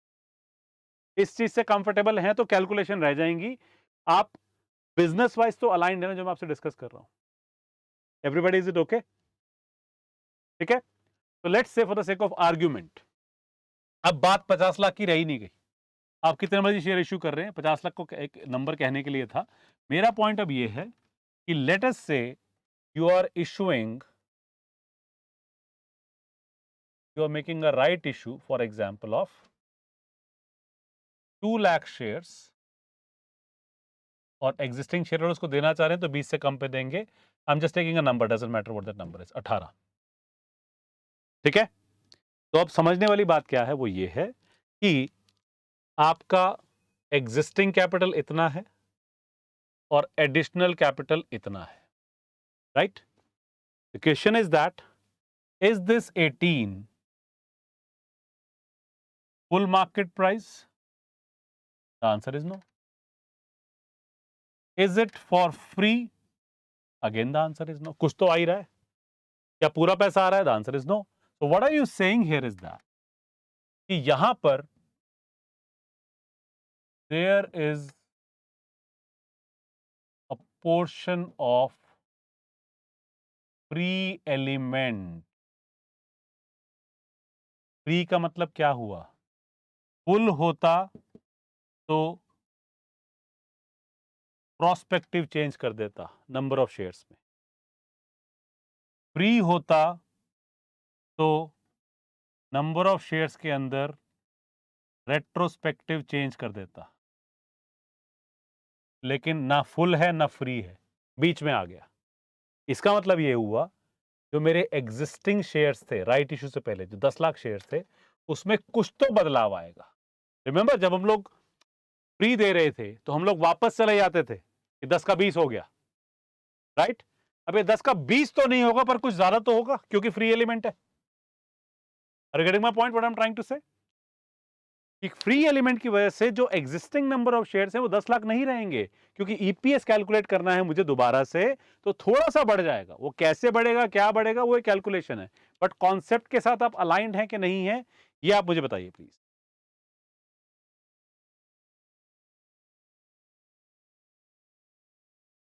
Everybody okay with this? Dinesh वापस से बताओ, फ्री एलिमेंट वाला पॉइंट बता देता हूं दोस्त. अगर 20 पे इशू करते तो फुल प्राइस हो जाता. 20 पे तो नहीं किया, 18 पे किया ना. इफ आई से मुझे वेटेड एवरेज पर्सपेक्टिव समझ जाएगा, यहां पे आसान हो जाएगा आपके लिए, क्योंकि मैंने शायद उसको दूसरे वे में समझाने की कोशिश की.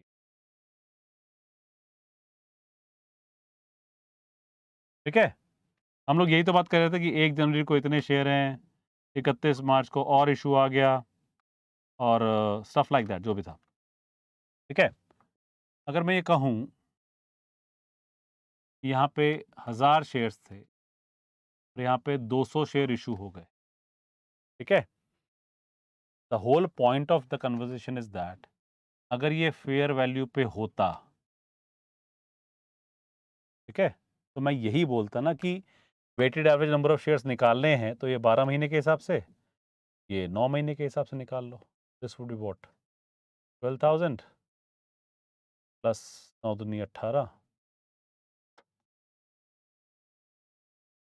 ठीक है. So this becomes what, 13,800 divided by 12. That gives me क्या नंबर आएगा? 13,800 divided by 1150. Right. When I say 1150, इसमें तो कोई बदलाव नहीं कर रहा ना, राइट? ये तो 12 महीने का लेके चले ही रहे हैं, खत्म हो गई बात. लेकिन अगर मान लीजिए मैं ये कहता कि पहले 1000 था और 200 फ्री है, तो मुझे दिमाग थोड़ी लगाना है वेटेड एवरेज पे, मैं सीधा बोलूंगा 1200 ही है.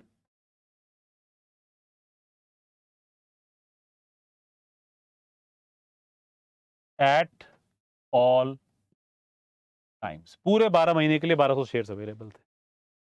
कब थे? जब फ्री था. Are we clear with that? Is it okay? Right.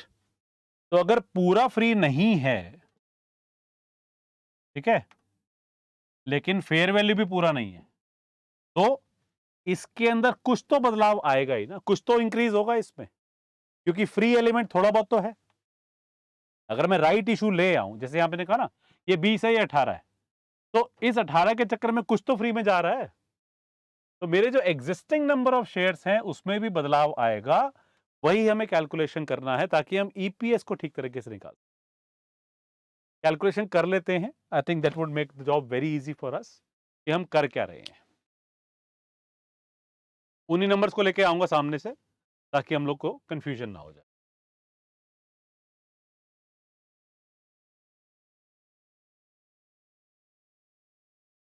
Think about it like this. Distinct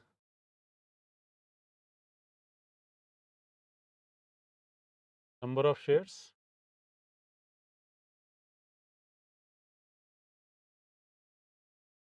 fair value and amount। इसको बोल दो, अमाउंट बोल देता हूं, ठीक है। 10 लाख शेयर्स थे, 20 रुपए के हिसाब से 2 करोड़ रुपए लिख देता हूं, ठीक है, क्योंकि इसकी फेयर वैल्यू जो थी यही लिख देता हूं, क्या कंफ्यूजन कर रहा हूं, वो आ गई मेरी 20 रुपए के हिसाब से। मैंने एडिशनल शेयर्स कितने इशू किए थे? 2 लाख किए थे शायद, राइट? 18 पे किए थे, है ना, यही था ना नंबर, तो ये आ गया 36 lakhs। Is it okay? Numbers matter नहीं करते, बट एक पर्सपेक्टिव है। अब इसको समझिएगा ध्यान से कि हो क्या रहा है यहां पे। पहले मेरे पास 10 लाख शेयर्स के ऊपर 2 करोड़ की वैल्यू थी कंपनी की, राइट? कैन आई से कि अब 12 लाख शेयर्स के ऊपर जो टोटल कंपनी की वैल्यू है 2.36 करोड़ की है? तो जितना पैसा आया उतने से तो वैल्यू बढ़ी ना कंपनी की। ये सुनो, क्लियर है पॉइंट मैं क्या कहना चाह रहा हूं? ठीक है, चेंजेस क्या करने हैं बाद में बात करेंगे। मैं ये कह रहा हूं कि because of the right issue, ठीक है, because of the right issue, theoretically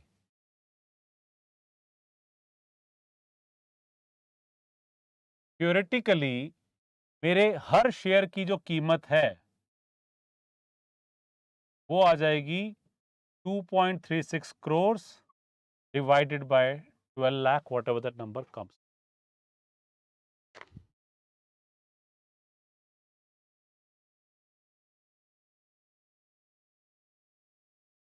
which is 19.6। भाई मार्केट में खरीदने जाते तो 20 रुपए का शेयर मिलता, ठीक है, तो 20 की एक्सपेक्टेशन पे तो शेयर बैठा हुआ है ना, आपने शेयर ही 18 में इशू कर दिया। तो अब जो मार्केट रिएक्ट करेगी, थियोरेटिकली तो रिएक्ट ऐसे ही करेगी ना कि यार 2 करोड़ की वैल्यू थी कंपनी की, मार्केट कैप थी, उसके ऊपर 10 लाख शेयर्स बैठे थे, 10 लाख शेयर होल्डर्स बैठे थे, या 10 लाख शेयर्स थे। अब 2 करोड़ 36 की वैल्यू आ गई, पर नंबर ऑफ शेयर्स तो 12 लाख हो गए, तो थियोरेटिकली ही सही शेयर प्राइस तो गिर जाएगा ना, 19.67 पे आ जाएगा। Do we agree with that? Is it making sense guys? सब कॉन्सेप्चुअल है, फाइनेंशियल कॉन्सेप्ट्स ही हैं, पर पॉसिबल है। मार्केट रिएक्ट कैसे करती है वो एक अलग पर्सपेक्टिव है, वो रेलेवेंट ही नहीं है मेरे लिए, वो तो इक्विटी की बातें कर रहे हैं हम लोग, और इक्विटी को मुझे बुक्स में लेके नहीं आना। But theoretically this is what is going to happen. कीमत कम बढ़ रही है, वैल्यू कम क्रिएट हो रही है, नंबर ऑफ शेयर ज्यादा बढ़ गए, तो शेयर प्राइस तो 20 से नीचे आएगा ही आएगा, कम से कम फंडामेंटली तो आ ही जाएगा, राइट? मार्केट हो सकता है बहुत पॉजिटिवली रिएक्ट कर जाए, राइट? आप ये कह रहे हैं ये सब फाइलिंग के बाद प्राइस हिट करेगा, फाइलिंग एज एन जो आप राइट ऑफर की बात कर रहे हैं। देखो ऐसा होता है दोस्त कि जैसे ही कंपनी अनाउंस करती है ना राइट ऑफर लेके आ रही है, तो ये कहानी शुरू हो चुकी होती है, मार्केट तो इमीडिएटली रिएक्ट करती है इन चीजों पे। मैं सिर्फ एक पर्सपेक्टिव बता रहा हूँ, ईपीएस कैलकुलेशन करना हो तो मुझे किन चीजों का ध्यान रखना है। तो having done all this calculation 19.67 की, all I am trying to say, अब बिल्कुल ध्यान दीजिएगा ताकि क्लियर हो जाए, my pre element is there in the right offer. Pre element है तो कुछ ना कुछ रेट्रोस्पेक्टिव जाना है, ठीक है, तो my existing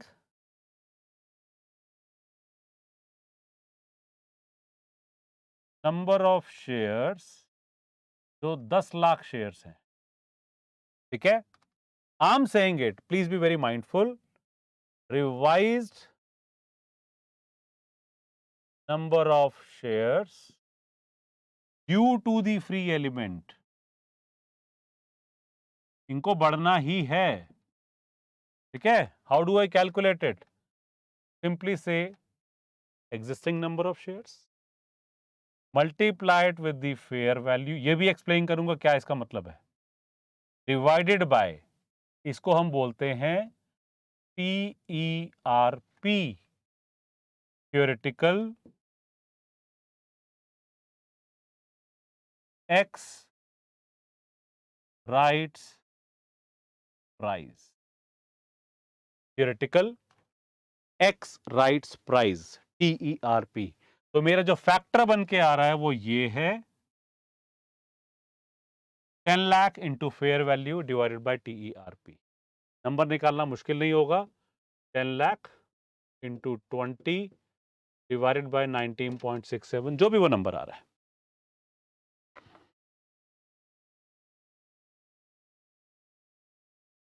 this gives me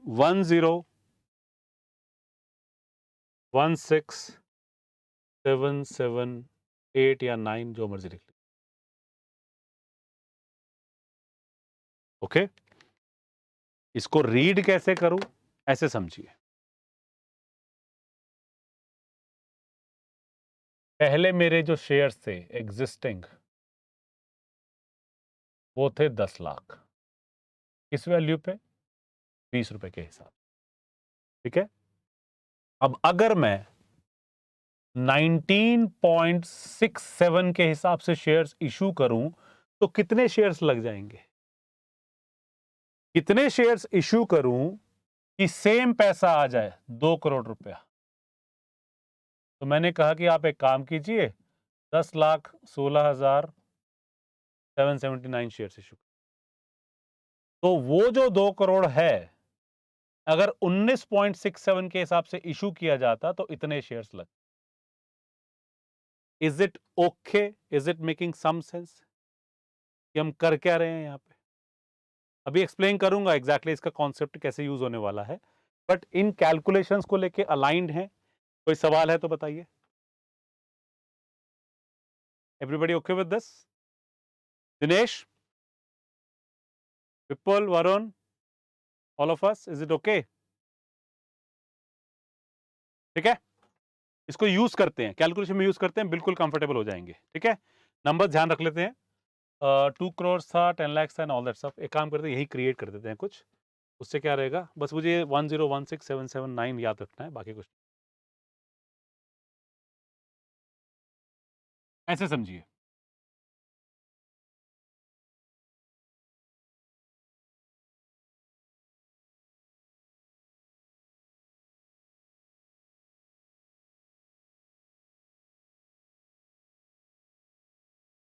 twenty 2023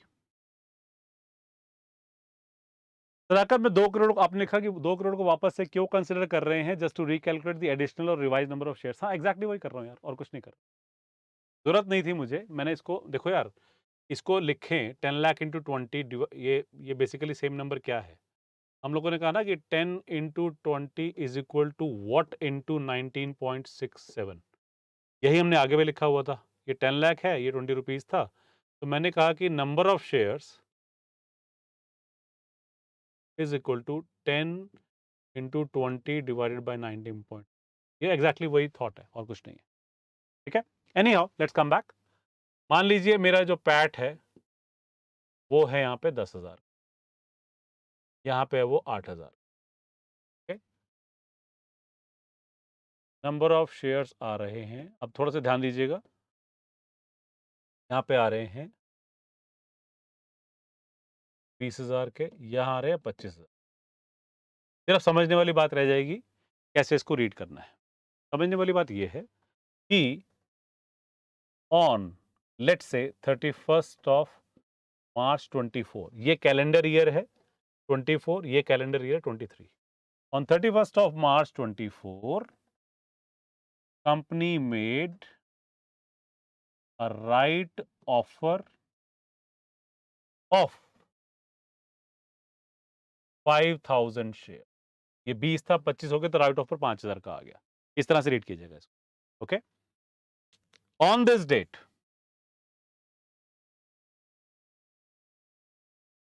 fair value of existing shares is could be any number, let's say 10। ठीक है, right issue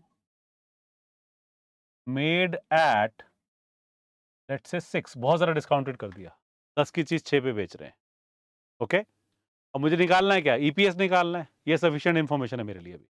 ओके, आप ध्यान क्या रखना चाहेंगे, ध्यान रखना चाहेंगे कि मुझे जो इंफॉर्मेशन चाहिए, what are my number of shares immediately before the right issue, यही तो चाहिए। क्लियर है ये पॉइंट, यहां पे कंफर्टेबल है तो फिर कैलकुलेशन रह जाएंगी खाली। 20,000 एक्चुअल में है, कोई डाउट नहीं है, but equivalent number of shares कितने हैं ये तो बताओ मुझे। तो वो पता करने के लिए अब मैं कैलकुलेशंस लगा लूंगा, बट पर्पस भी यही था कि मुझे ये तो पता चले कि इसके इक्विवेलेंट शेयर्स कितने हैं, क्योंकि राइट ऑफर डिस्काउंट पे है, कुछ तो फ्री है, तो मुझे उस फ्री एलिमेंट को वहां पे फैक्टरिंग करना है। That's all we are trying to do. यहां पे कंफर्टेबल तो आगे बढ़ेंगे सभी लोग,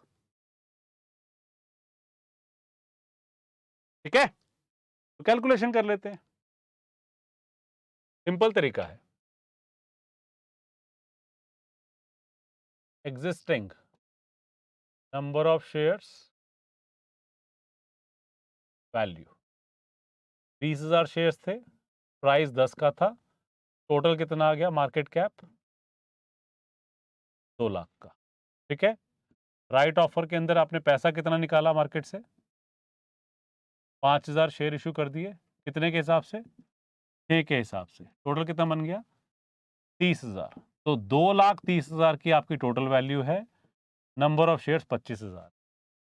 ठीक है, कैन आई से माई TERP इज 230,000 डिवाइडेड बाय 25,000, जो भी वो नंबर आ रहा है, कितना आ रहा है, 23, 23, 46, 46, 46, 92, 9.20।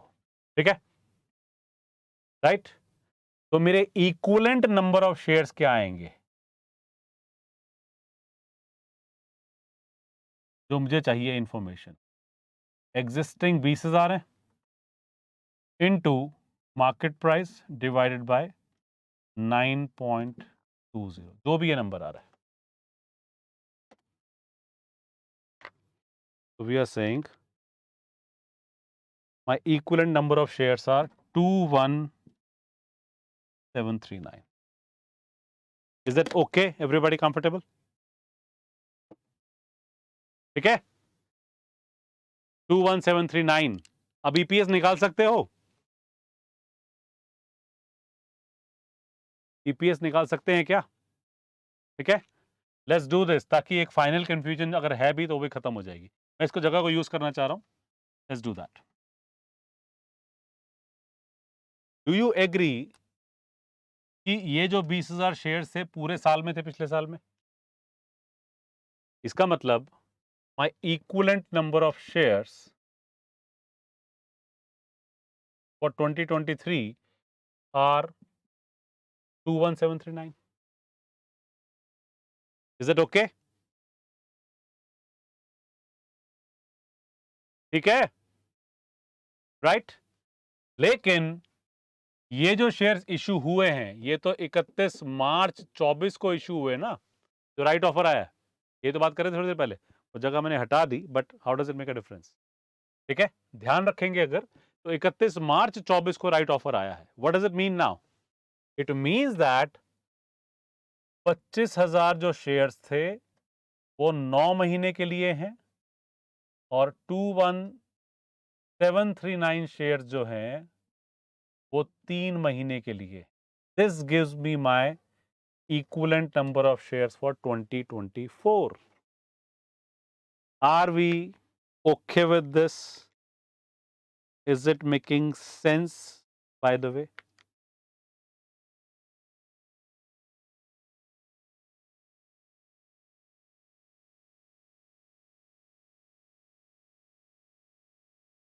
सदाकत, विपुल, दिनेश, वरुण, इस चीज के साथ कंफर्टेबल हो जाएंगे तो काम ही खत्म हो गया. Everybody aligned?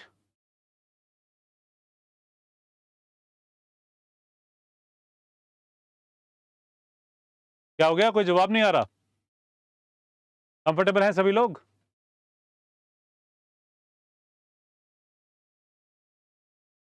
सदाकत कहते हैं समझ नहीं आ रहा. क्या समझ नहीं आ रहा भाई? बता दूंगा. यही तो पर्सपेक्टिव है कि क्या समझ नहीं आ रहा. यही तो पूछ रहा हूं बार बार. कहां कंफ्यूजन है बताइए, डिस्कस कर लेते हैं. वापस से 2024 क्यों? देखो दोस्त, जो मैंने राइट ऑफर बनाया था, हमने ये लिखा था राइट इशू की जो डेट है वो 31 मार्च 24 की है. ठीक है? मैंने कहा था ना कैलेंडर ईयर है, इसका मतलब 31 दिसंबर तक की बात हो रही है. इसमें तो कोई कंफ्यूजन नहीं है ना. ये कैलकुलेशन जो हमने 24 की है वो इस माइंडसेट से की है कि अप टू 31 ऑफ मार्च मेरे पास 20,000 शेयर्स थे. आफ्टर 31 ऑफ मार्च मेरे पास 25,000 शेयर्स आ गए. ठीक है? जब तक 20,000 शेयर्स थे उसका इक्विवेलेंट तो 21739 ही है. Is it okay? तो मैंने 21739 को 3 महीने के हिसाब से प्रोरेटा किया और 25,000 को 9 महीने के हिसाब से प्रोरेटा किया. Is that okay if you are comfortable now? Right, perfect. तो ये एक एक्सट्रीम साइड का एक एग्जाम्पल था जहां पे आपसे पूछा जा सकता है कि भाई राइट इशू होगा तो आप कैसे उसे असेस कर रहे होते. ऑलराइट, ये सारी की सारी चीजें जो हमने अभी तक डिस्कस की हैं वो बात करती हैं बेसिक ईपीएस. राइट? तो that's one section of the conversation. ध्यान रखने के लिए एक बार इसको बस क्विकली समराइज कर लेते हैं, फिर नेक्स्ट सेक्शन पे चलते हैं. ज्यादा समय लगेगा नहीं, ऑल्दो वो बहुत इंपॉर्टेंट सेक्शन है.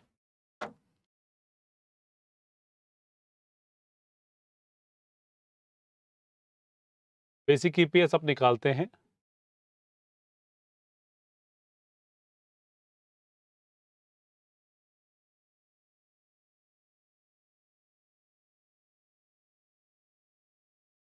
Profit available for ordinary shareholders divided bye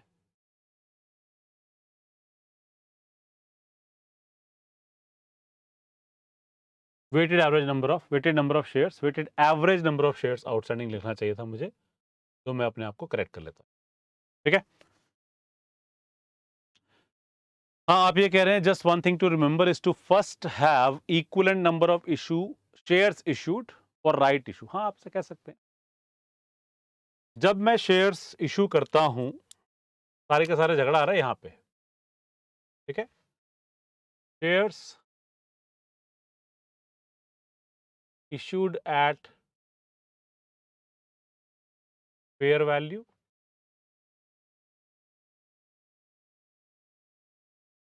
no retrospective adjustment. ठीक है? Shares issued without consideration,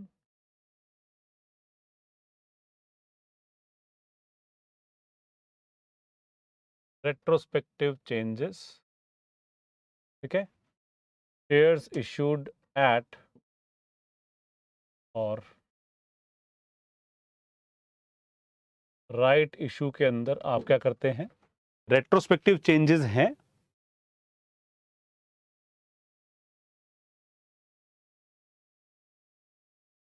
as in existing number of shares into fair value divided by TERP.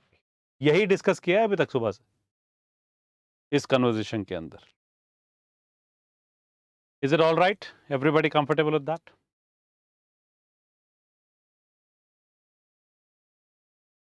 ठीक है, ये तो बात हुई बेसिक ईपीएस की। ठीक है, देयर इज अनदर पर्सपेक्टिव,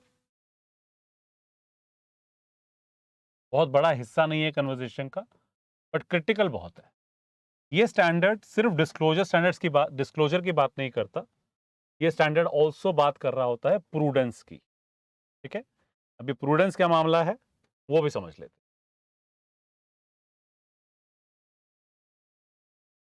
आपको ध्यान होगा, हम लोग जब फाइनेंशियल इंस्ट्रूमेंट्स कवर करते हैं तो एक रेलेवेंस आती है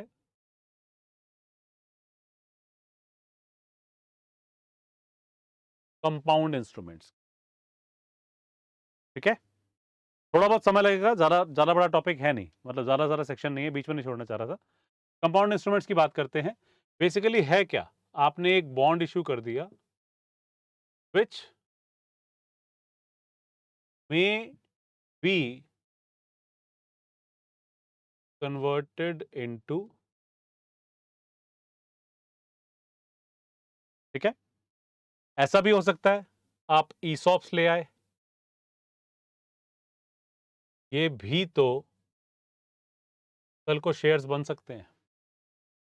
ठीक है, यह भी हो सकता है कि आपने वारंट्स इश्यू कर दिए। ठीक है, द पॉइंट इज दैट कि जिस तरह के भी हम लोग यहां पर एग्जाम्पल्स देख रहे हैं, these are referred to as, ये शेयर्स तो नहीं है बट इनमें पोटेंशियल है शेयर्स बनने का फ्यूचर में। ठीक है, these are called as potential shares या पोटेंशियल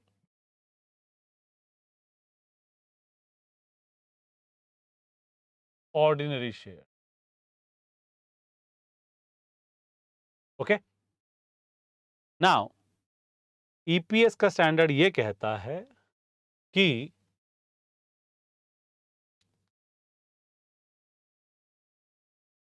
वी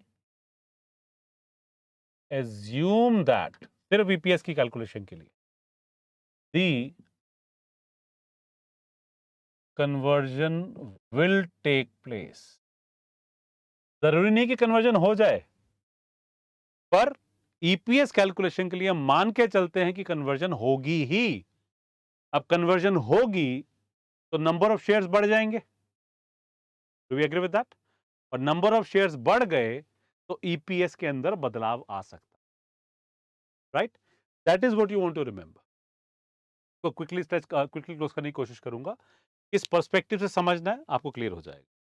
पहली बात, हम लोग अभी तक जो कैलकुलेशन कर रहे थे बेसिक की कर रहे थे, लेकिन जैसे ही पोटेंशियल शेयर्स या पोटेंशियल ऑर्डिनरी शेयर्स आते हैं, हम बात करना शुरू कर देते हैं समथिंग कॉल्ड एज डाइल्यूशन या डाइल्यूटेड ई। डाइल्यूशन का मतलब क्या है? ज्यादा शेयर्स आ गए तो आपका स्टेक डाइल्यूट हो गया, हो सकता है कि आपकी जो अर्निंग पर शेयर है वो कम होना शुरू हो। ठीक है, नंबर्स के तो समझाऊंगा, बहुत इजी है, बट कॉन्सेप्ट समझना जरूरी है कि यहां पर आप बात करते हैं डाइल्यूटेड ईपीएस के कॉन्सेप्ट की। तो बेसिक ईपीएस की हम बात कर रहे थे, अभी तक वो एग्जिस्टिंग ऑर्डिनरी शेयर्स की बात करता था, चाहे वो राइट ऑफर की फॉर्म में हो, चाहे वो बोनस की फॉर्म में हो, चाहे वो स्टॉक स्प्लिट हो, चाहे वो फर्दर इशू हो, चाहे वो ट्रेजरी शेयर्स बायबैक हो, चाहे जो मर्जी हो। यहां पर हम बात करते हैं आज शेयर्स नहीं है, बट फ्यूचर में शेयर्स बन सकते हैं, और अकाउंटिंग के पर्पसेस से, इस स्टैंडर्ड के रिपोर्टिंग के पर्पसेस से मान भी लेते हैं कि कन्वर्जन हो जाएगी। ओके, तो when this happens, let's understand कि हमें किस किस चीज का ध्यान रखना है। Assuming that the conversion happens, you will make changes. Changes as in, जो आप ईपीएस निकालते थे, फॉर्मूला क्या था?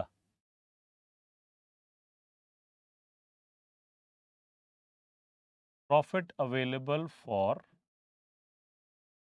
Ordinary shareholders divided by weighted average, लिख सकता हूं नंबर ऑफ शेयर्स आउट। ठीक है? इसका क्वेश्चन रिवीजन में कवर कर लेंगे, एज़ अ कॉन्सेप्ट कवर कर लेता हूँ ताकि बहुत ज़्यादा टैक्सिंग ना हो जाए, ठीक है? अगर ये कन्वर्जन हो ही जाती और आप एज़्यूम कर रहे हैं हो गई, तो यहाँ भी बदलाव आ सकता है, यहाँ तो सर्टेनली आ ही जाएगा, नंबर ऑफ शेयर्स बदल जाएँगे। एग्ज़ाम्पल के थ्रू समझाने की कोशिश करता हूँ, इसको थोड़ा-सा जल्दी क्लोज़ करने की प्लानिंग कर लेंगे, ठीक है? Think about it like this.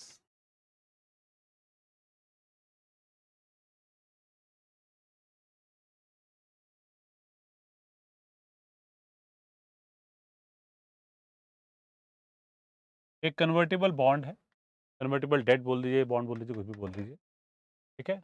Amounting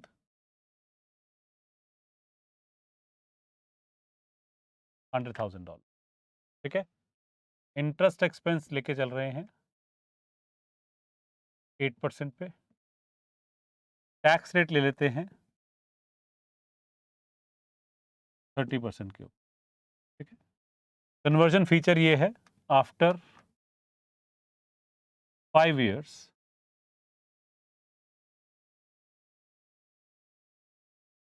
bonds will be converted into 10,000 share, ठीक है?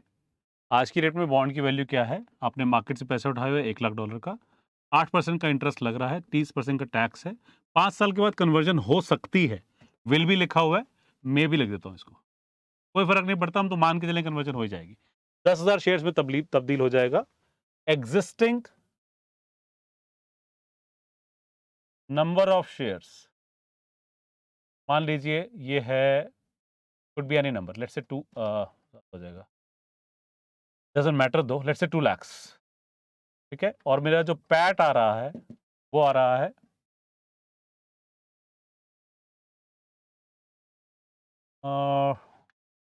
3,000, लेट्स से ये आ रहा है 50,000। एक नंबर ले लिया, कोई खास फर्क नहीं पड़ता, ठीक है? अब अगर मैं करंट की बात करूं, इसको मैं पैट के बदले ना ईबीआईटी लिख देता हूं अभी के लिए, ईबीआईटी लिखा है, ठीक है? 50,000 है। अगर मैं करंट की बात करूं, जो बेसिक ईपीएस निकलेगा,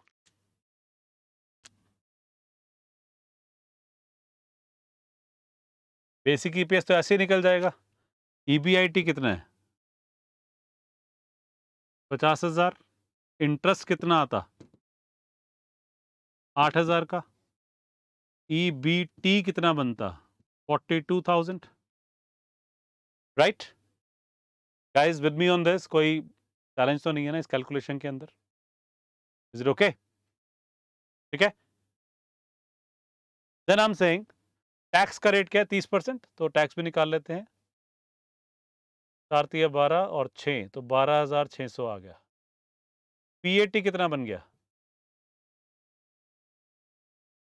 29,400। नंबर ऑफ शेयर्स कितने हैं आज की डेट में? 2 लाख, ठीक है जी? तो मेरा जो ईपीएस आ गया, इसको हम बेसिक ईपीएस जो बोल रहे हैं, that would be 29,400 divided by 2 lakhs, which is 0.147. Are we all comfortable with this calculation so far? सभी लोग अलाइंड हैं इस चीज के साथ? मैंने क्या लिखा है यहाँ पे? कोई कंफ्यूजन, कोई डाउट तो नहीं है? Dinesh, Sadaqat, Vipul, Varun, all of us, are we good? ठीक है जी, परफेक्ट, थैंक यू। अब अगर मैं कहता हूं कि कन्वर्जन हो जाएगी, तो मैंने मान लिया ये कन्वर्जन हो गई। कन्वर्जन हो गई तो बॉन्ड नहीं रहेगा, शेयर्स बन जाएगा। इसका मतलब आज इफ कन्वर्टेड लिख दूं तो 50,000 के ईबीआईटी में इंटरेस्ट तो बचा ही नहीं कुछ भी, क्योंकि बॉन्ड तो रहा ही नहीं, वो इक्विटी बन गया, ठीक है? टैक्स आ गया 15,000 का। आपने इंटरेस्ट एलिमेंट हटा ही दिया ना, क्योंकि बॉन्ड तो रहा ही नहीं वो प्रैक्टिकली, ठीक है? This would give me 35,000। Number of shares कितने आ गए? 2,10,000 आ गए। ओके, तो if you now look at it, तो आपका जो ईपीएस आ रहा है 0.167 आ रहा है. Okay, now how do I read it, कि आज मेरा एक्चुअल ईपीएस 0.147 है, लेकिन अगर कन्वर्जन हो जाएगी फ्यूचर में तो ये ईपीएस 0.167 बन जाएगा, विच सजेस्ट्स दैट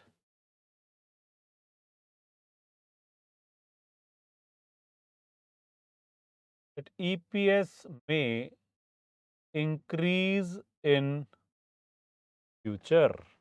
लेकिन ये तो फ्यूचर प्रॉफिटेबिलिटी की बातें कर रहा है, जो एब्सोल्युटली प्रोहिबिटेड है आपको बताना. आप अगर ये 167 रिपोर्ट कर दोगे तो कहीं ना कहीं पे आप प्रॉमिस कर रहे हो फ्यूचर अर्निंग्स का, जो प्रूडेंस कॉन्सेप्ट एब्सोल्युटली रिस्ट्रिक्ट कर देता. ठीक है, अब अगर रिस्ट्रिक्ट कर रहा है तो क्या करूं, मैं इसे 0.167 रिपोर्ट कर ही नहीं पाऊंगा, मुझे वापस से रिपोर्ट करना पड़ेगा 0.147, और इस ईपीएस को मैं नाम दे देता हूं डाइल्यूटेड ईपीएस. चाहे वो बढ़ के आ रहा है पर मुझे वापस जीरो पे, वापस इसको इस तरह से लेके आना पड़ेगा. Is that okay? Everybody aligned with this what I am trying to do? ठीक है. On the other hand, 2-4 minute और लूंगा. ऑन द अदर हैंड, मान लीजिए 10,000 ना हो करके ये 30,000 या 40,000 होता. ओके, तो बेसिकली अब क्या होता, 35,000 डिवाइडेड बाय 2,40,000. ये जो नंबर है, आई एम जस्ट होपिंग कि ठीक नंबर दे देगा मुझे जो मैं चाह रहा हूं. हाँ, ये मुझे दे रहा, ये मुझे नंबर दे रहा है 0.146 अप्रोक्सीमेटली 1458 है. अब 146 तो 147 से कम है, तो ये डाइल्यूटेड 146 में आ जाता. Is it making sense guys? I know कि थोड़ा सा ये डिस्कशन डिटेल्ड है. आई मीन स्टैंडर्ड के हिसाब से तो कम है, बट कवरेज के हिसाब से हम लोग जो बातें कर रहे हैं थोड़ी सी स्ट्रेच्ड है. आप लोग कंफर्टेबल हैं यहाँ तक? मैं ब्रॉडली कवर कर चुका हूँ, छोटी मोटी चीजें रिवीजन में कवर कर लूंगा, मुझे प्रॉब्लम नहीं है यहाँ. Is that all right? Broadly हमने क्या कवर किया है सभी लोग? ठीक है, इसके बाद भी कुछ चीजें हैं छोटी छोटी, I think I can cover them separately, but अभी के लिए आप इसे कंज्यूम कर रहे हैं. आप ये कह रहे हैं बेसिक ईपीएस है वो 0.147 है, पहले सिनेरियो के अंदर हमने 167 निकाली थी डाइल्यूटेड, तो मेरा डाइल्यूटेड भी 147 ही रिपोर्ट होगा. ओके, लेकिन अगर ये 146 आ गया, पहले वाले से, बेसिक वाले से कम आ गया, तो मेरा डाइल्यूटेड ईपीएस कम वाला ही रिपोर्ट होगा. अदरवाइज मुझे निकालना ही क्यों था ये? Is it okay? Vipul, Dinesh, Varun, everybody, is it okay?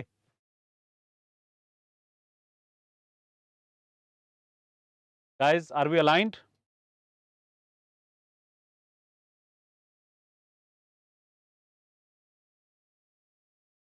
Alright, एक काम करते हैं, अभी रुक जाते हैं. मुझे लगता है कि हाँ, अभी कह रहे हैं और क्या पेंडिंग है. छोटी छोटी 2-3 चीजें पेंडिंग है.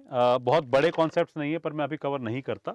इसको मैं सेपरेटली कवर करूंगा, so that we connect with the complete idea. मुझे इसे कंप्लीटनेस के हिसाब से तो देखना ही है. ठीक है, छोड़ नहीं पाऊंगा अभी, पर मुझे लगता है कि अभी हम लोग बहुत ज़्यादा इसके अंदर फोकस कर नहीं पा रहे हैं, तो इसको भी रोक देते हैं अभी के लिए. बट मैं एक सजेशन देता हूँ यहाँ पर, आप एक काम कीजिएगा कि एक बार टॉपिक को गो थ्रू कर लीजिएगा. बेसिक सा टॉपिक है, बहुत बड़ा टॉपिक नहीं है. 2-3 छोटी मोटी चीज़ें हैं. बोनस इशू के अलावा हमने जो बात की थी, कुछ वारंट्स वगैरह को लेके, ऑप्शंस वगैरह को लेके भी कुछ कॉन्सेप्ट है, but I think it's a bit stretched out as of now, तो अभी कवर नहीं करते. इसको हम लोग एडिशनल डिस्कशन में कवर कर लेंगे. तो लेकिन आप इस सेशन को आप इस टॉपिक को एक बार गो थ्रू जरूर कर सकते हैं विदाउट विदाउट एनी हेजिटेशन. ठीक है, तो एक बार फोकस रखिएगा उस चीज़ के ऊपर कि हम लोगों ने क्या कवर किया है, कहाँ पे मैं रेट्रोस्पेक्टिव जाना चाहिए मुझे, कहाँ पे मैं प्रोस्पेक्टिव जाता हूँ, कहाँ पे मैं पार्शियली रेट्रोस्पेक्टिव जाता हूँ, और ब्रीफली डाइल्यूशन का मतलब क्या है, मायने क्या है, उसको मैं एटलीस्ट गो थ्रू कर लूँगा रीडिंग में. तो मैं जब नेक्स्ट टाइम इस पर डिस्कशन करता हूँ तो उसे कनेक्ट करना बहुत आसान हो. ठीक है, अभी के लिए रुक जाते हैं और इसको नेक्स्ट सेशन के अंदर I think we want to start with okay, आपने कहा कि अलग से डीईपीएस वाला पॉइंट कर देना एज़ इन बेसिक ईपीएस में कम या ज़्यादा होने से डीपीएस को कहाँ तक रिस्ट्रिक्ट करेंगे? कोई दिक्कत नहीं है, मैं आपका सवाल समझ गया। इसे मैनेज कर लेंगे कंफर्टेबली और बहुत ज़्यादा इसके अंदर प्रॉब्लम आपको नहीं आएगी, ठीक है? अभी के लिए रुकते हैं।